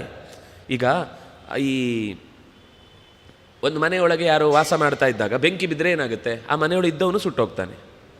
ಹಾಗಾಗಿ ಈ ಮನೆಯೊಳಗಿದ್ದವನು, ಇದೊಂದು ಮನೆ, ದೇವರು ಕೊಟ್ಟ ಬಾಡಿಗೆ ಮನೆ, ಇದರೊಳಗೆ ಭಗವಂತ ಇದ್ದಾನೆ. ಇದ್ದದ್ರಿಂದ ಇಲ್ಲಿಗೆ ಏನೇನು ಪ್ರಾಬ್ಲಮ್ ಆಯಿತು ಅದೆಲ್ಲ ಅವನಿಗೂ ಆಗಬೇಕಲ್ವಾ? ಇಲ್ಲ ಅಂದರು. ನಿರ್ಗುಣ ಅವನಿಗೆ. ನಮಗೆ ಗುಣ ಅಂತಂದರೆ ಬಂಧಿಸುವಂತಹ ಸತ್ವರಜಸ್ತಮಸ್ಸು ಅನ್ನುವ ಗುಣಗಳು. ಈ ಗುಣಗಳ ಪ್ರಭಾವದಿಂದ ನಮಗೆ ಪ್ರಾಣಶಕ್ತಿಯಲ್ಲಿ ಏರುಪೇರಾಗುತ್ತೆ. ಸಾತ್ವಿಕವಾದ ಚಿಂತನೆ ಇದ್ದಾಗ ಪ್ರಾಣ ಉತ್ಕ್ರಮಣ ಆಗುತ್ತೆ, ರಾಜಸ ಚಿಂತನೆ ಇದ್ದಾಗ ಎಲ್ಲ ಸಿಕ್ಕಾಪಟ್ಟೆ ವೈಲೆನ್ಸ್ ಆಗುತ್ತೆ, ತಾಮಸ ಇದ್ದಾಗ ಪ್ರಾಣಶಕ್ತಿ ಪೂರ್ತಿ ಜರ್ಜರಿತವಾಗಿ ರೋಗಗಳೆಲ್ಲ ಒಳಗೊಳಗೆ ಅವನನ್ನು ಹೇರಿಕೊಂಡು ಬರುತ್ತೆ. ಅದರಿಂದಾಗಿ ಈ ಗುಣಗಳ ಪ್ರಭಾವದಿಂದ ನಮಗಾಗುವ ಏರಿಳಿತಗಳನ್ನು ನಾವು ಅನುಭವಿಸ್ತಾ ಇದ್ದಾಗಲೇ ಅವನು ಅನುಭವಿಸಬೇಕಲ್ವಾ? ಅವನು ಅನುಭವಿಸಲ್ಲ, ಅವನಿಗೆ ಈ ಗುಣಗಳ ಪ್ರಭಾವ ಇಲ್ಲ. ಅಲ್ಲ, ನಿರ್ಗುಣ ಅಂದರೆ ಗುಣವೇ ಇಲ್ಲ ಅಂತ ಹೇಳ್ಬೋದಲ್ವಾ? ಅಲ್ಲ, ಹಿಂದೆ ಹೇಳಿದ್ದಾರಲ್ವ, ಅನಾದಿ, ಆತ್ಮ, ಪುರುಷ ಅನ್ನುವ ಶಬ್ದ ಇವೆಲ್ಲ ಗುಣಗಳಲ್ವ? ಮನೆಯಲ್ಲಿರುವುದು ಅನ್ನೋದೊಂದು ಗುಣ, ಎಲ್ಲ ಕಡೆ ವ್ಯಾಪಿಸಿದ್ದು ಅನ್ನೋದೊಂದು ಗುಣ, ಅನಾದಿ ಅನ್ನೋದೊಂದು ಗುಣ. ಎಲ್ಲದಕ್ಕೆ ಆದಿ ಅಂದರೆ ಕಾರಣ ಅಂತ ಅರ್ಥ, ಆದಿ ಅಂದರೆ ಸೃಷ್ಟಿ ಅಂತ ಅರ್ಥ. ಅನಾದಿ ಅಂದರೆ ಅವನಿಗೆ ಸೃಷ್ಟಿ ಇಲ್ಲ, ಸೃಷ್ಟಿ ಅನ್ನುವ ಗುಣ ಅವನಿಗಿಲ್ಲ, ಅವನು ಸರ್ಜನಗೊಳ್ಳುವವನಲ್ಲ. ಅದರಿಂದಾಗಿ ಈ ಇಡೀ ಜಗತ್ತಿನ ಇಷ್ಟೆಲ್ಲ ಗುಣಗಳನ್ನು ಹೇಳಿ ಆಮೇಲೆ, ಯಾಕೆಂದರೆ ಇನ್ನೂ ಬೇರೆ ಕಡೆ ಕರ್ತೃತ್ವ ಸಗುಣಂ ಬ್ರಹ್ಮ ಅಂತ ಮುಂದೆ ಹೇಳ್ತಾರೆ, ಅವನನ್ನು ಸಗುಣನೂ ಅಂತ ಹೇಳ್ತಾರೆ. ಗುಣಭೃನ್ನಿರ್ಗುಣೋ ಮಹಾನ್ ಸಹಸ್ರನಾಮದಲ್ಲಿ ಬಂದ ಮಾತು. ಒಟ್ಟಿಗೆ ಎರಡೆರಡಿದೆ, ದೂರ ಇಲ್ಲ. ಅಣು ಬೃಹತ್ ಕೃಶಃ ಸ್ಥೂಲ ಗುಣಭೃತ್ ನಿರ್ಗುಣ, ಇದೆಲ್ಲ ಒಟ್ಟೊಟ್ಟಿಗೆ ಇದೆ. ಅಂದರೆ ಎರಡು ವಿರುದ್ಧವಾದ ಧರ್ಮಗಳು ಒಟ್ಟಿಗೆ ಇರುವುದು ಅಂತಂದರೆ ಹೇಗೆ? ನಮಗೆ ಕೆಲವು ಹೀಗೆ ಅಕಸ್ಮಾತ್ ಮಾತಾಡಿದರೆ, ನಾನು ನಿನ್ನೆ ಇದ್ದೆ ಆದರೆ ನಾನು ನಿನ್ನೆ ಇರಲಿಲ್ಲ. ಇವರು ಎಲ್ಲೋ ಇಳಿದು ಬಂದು ಮಾತಾಡ್ತಿದ್ದಾರೆ, ಸ್ವಲ್ಪ ಕಷ್ಟ ಆಗುತ್ತೆ ಅಂತ. ಹಾಗಾದರೆ ಇನ್ನೇನೋ ಬೇರೆ ಅರ್ಥ ಇದೆ ಅಂತ ಹೇಳಬೇಕಾಗತ್ತೆ, ಅಕಸ್ಮಾತ್ ಅವರು ಸರಿಯಾಗಿ ಮಾತಾಡೋರಾಗಿದ್ದರೆ. ಅಂದರೆ ನಾನು ದೇಹದಿಂದ ಇಲ್ಲಿ ಇದ್ದೆ, ಮನಸ್ಸಿನಿಂದ ಇನ್ನೆಲ್ಲೋ ಇದ್ದೆ ಅಂತ ಒಂದು ಅರ್ಥ ಇರಲೇಬೇಕು. ಆದರೆ ಲಿಟರಲಿ ನಾನು ಇಲ್ಲಿ ಇದ್ದೆ ಆದರೆ ನಾನು ಇಲ್ಲಿ ಇರಲಿಲ್ಲ ಅನ್ನೋದನ್ನು ದೈಹಿಕವಾಗಿ ಹೇಳಲಿಕ್ಕೆ ಬರುವುದಿಲ್ಲ. ನಾನು ಇರುವಾಗಲೇ ಇಲ್ಲ ಅಂತ ಆಗೋದು ಹೇಗೆ? ಹಾಗಾದರೆ ನಿರ್ಗುಣ ಮತ್ತು ಸಗುಣ ಅನ್ನೋ ಎರಡೂ ಶಬ್ದಗಳು ಒಟ್ಟಿಗೆ ಒಬ್ಬನಿಗೆ ಹೇಳಬೇಕಾದ್ರೆ ಎರಡೇನೋ ಬೇರೆ ಅರ್ಥ ಇರಬೇಕು. ಇದೆ ಮತ್ತು ಇಲ್ಲ ಅನ್ನೋದು ಒಟ್ಟಿಗೆ ಇರ್ಲಿಕ್ಕೆ ಸಾಧ್ಯ ಇಲ್ಲ ಅಲ್ಲ, ಅದು ಹೇಳಲಿಕ್ಕೆ ಬರುವುದಿಲ್ಲ. ಅದರಿಂದಾಗಿ ನಾವು ಇಷ್ಟೆಲ್ಲ ದೇವರ ಬಗ್ಗೆ ಮಾತಾಡೋದು ಅಂದರೆ, ಹಾಗಾದರೆ ಇದು ಇಡೀ ವಾದವೇ ವ್ಯರ್ಥ. ನೀವೇನು ಹೇಳಲಿಕ್ಕೆ ಆಗೋದಿಲ್ಲ ದೇವರ ಬಗ್ಗೆ. ಈಗ ಹೇಳಿದ್ದು ತಾನೇ ದೇವರೇ ಅವನ ಬಗ್ಗೆ ಹೇಳ್ಕೊಳ್ಬೇಕು ಅಂತ. ಅವನೇ ಹೇಳ್ತಾ ಇರುವ ಮಾತಿನಲ್ಲಿ ಬಹಳ ಎಚ್ಚರದಿಂದ ಈ ಗುಣಗಳ ಲೆಕ್ಕಾಚಾರವನ್ನು ಹೇಳ್ತಾನೆ. ಪ್ರಕೃತೇ ಪರಹ, ಯಾಕೆಂದರೆ ಈ ನಿರ್ಗುಣ ಅನ್ನೋ ಶಬ್ದಕ್ಕೆ ಅರ್ಥವನ್ನು ಅವರೇ ಬಿಡಿಸಿದ್ದು. ಪ್ರಕೃತಿ ಅಂದರೆ ಸತ್ವ ರಜಸ್ಸು ತಮಸ್ಸು ಅನ್ನೋ ಗುಣಗಳ ನಿಯಾಮಕ ಶಕ್ತಿ. ಯಾಕೆ ಅವನು ನಿರ್ಗುಣ ಅಂದರೆ, ಈ ಸತ್ವರಜಸ್ಸು ತಮಸ್ಸು ಅನ್ನೋ ನಿಯಾಮಕವಾದಂತಹ ಪ್ರಕೃತಿಯ ಶಕ್ತಿಗಿಂತ ಆತ ಪರ, ಮೇಲೆ ಇದ್ದಾನೆ. ಪ್ರತ್ಯಗ್ಧಾಮ, ಪ್ರತ್ಯೇಕವಾದ ಧಾಮದಲ್ಲಿದ್ದಾನೆ. ಅಂದರೆ ನಮಗೆ ಸಿಗೋನಲ್ಲ. ಪ್ರತ್ಯಕ್ ಅಂದರೆ ನಮ್ಗೆ ಅರ್ಥ ಗೊತ್ತಿಲ್ಲ, ನಾವು ಪ್ರತ್ಯೇಕ ಅಂತ ಅಂದ್ಕೊಂಡಿದ್ದೆ. ಪ್ರತ್ಯಕ್ ಅಂದರೆ ಯೋಸಾವಸೋ ಪುರುಷ ಸೋಹಮಸ್ಮಿ, ನಮ್ಮೊಳಗೆ ದೊಡ್ಡ ಅರಮನೆ ಮಾಡಿಕೊಂಡಿದ್ದಾನೆ. ಸದ್ಯೋ ಹೃದಯವರುದ್ಧತೆತ್ರ ಕೃತಿಭಿ ಶುಶ್ರೂಷುಭಿ ತತ್ಕ್ಷಣಾತ್, ಸದ್ಯ ಹೃದಯ ಅವರುದ್ಧತೆ, ಅವರೋಧ ಅಂದರೆ ಅರಮನೆ ಅಂತ ಅರ್ಥ. ನಾವು ಪ್ರೀತಿಯಿಂದ ಅವನನ್ನು ಕರೆದರೆ ನಮ್ಮ ಹೃದಯವೆಂಬುದನ್ನೇ ಅರಮನೆಯನ್ನಾಗಿಸಿಕೊಂಡು ಇಲ್ಲೇ ವೈಕುಂಠದ ಎಲ್ಲ ಸೌಖ್ಯಗಳನ್ನು ಪರಿಚಯಿಸುವವನು. ಸುಖ ಎಲ್ಲೋ ದೂರದಲ್ಲಿಲ್ಲ, ಸುಖ ನಮ್ಮೊಳಗೆ ಇದೆ. ಅದು ಇದೆ ಅನ್ನೋದು ಗೊತ್ತಿಲ್ಲ ಅಷ್ಟೇ.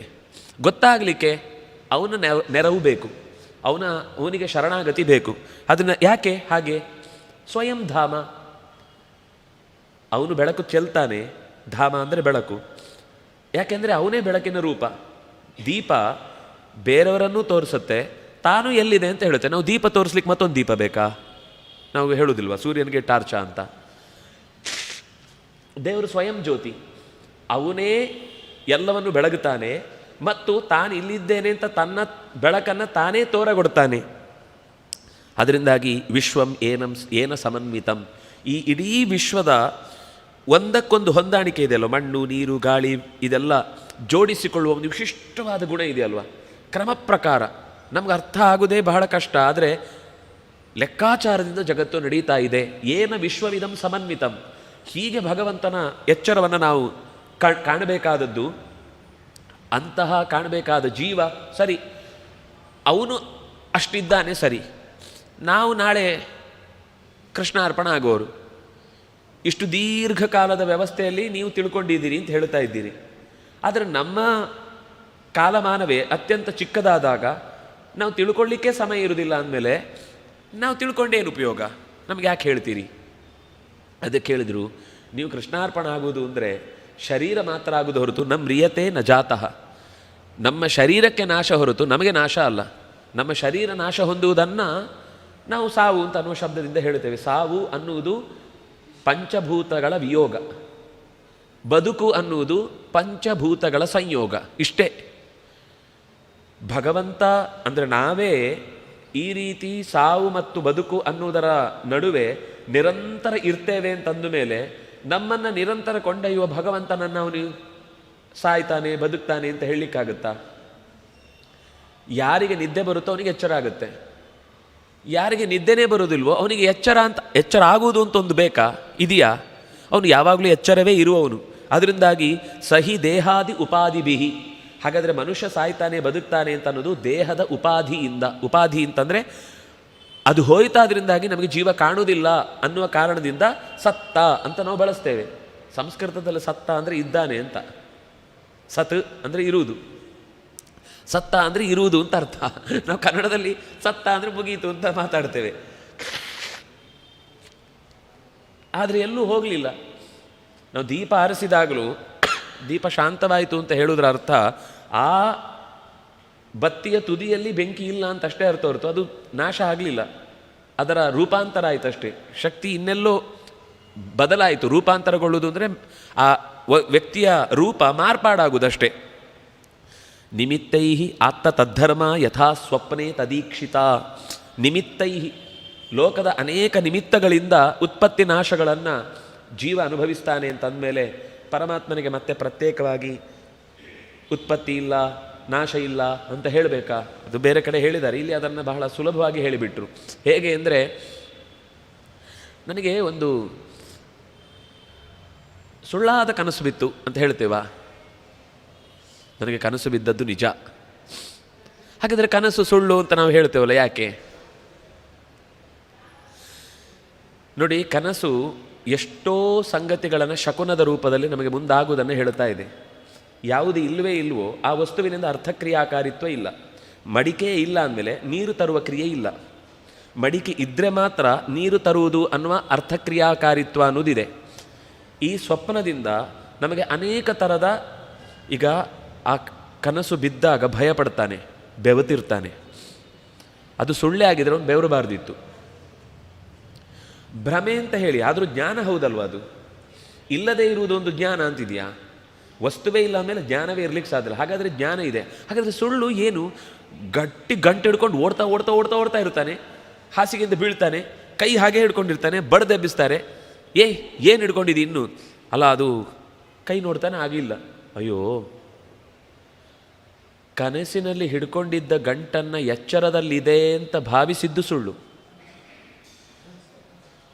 ಸ್ವಪ್ನದಲ್ಲಿ ಅವನದನ್ನು ಹೋಗಿ ಅಂಗಡಿಯಲ್ಲಿ ಮಾರಾಟ ಮಾಡಿದ್ದಾನೆ, ಏನೋ ಒಂದು ದುಡ್ಡು ತೊಗೊಂಡು ತಿಂದಿದ್ದಾನೆ, ರುಚಿಯಾಗಿದೆ, ಟೇಸ್ಟ್ ಅನುಭವಿಸಿದ್ದಾನೆ, ಮನಸ್ಸಿನಲ್ಲಿ ಸುಖ ಆಗಿದೆ.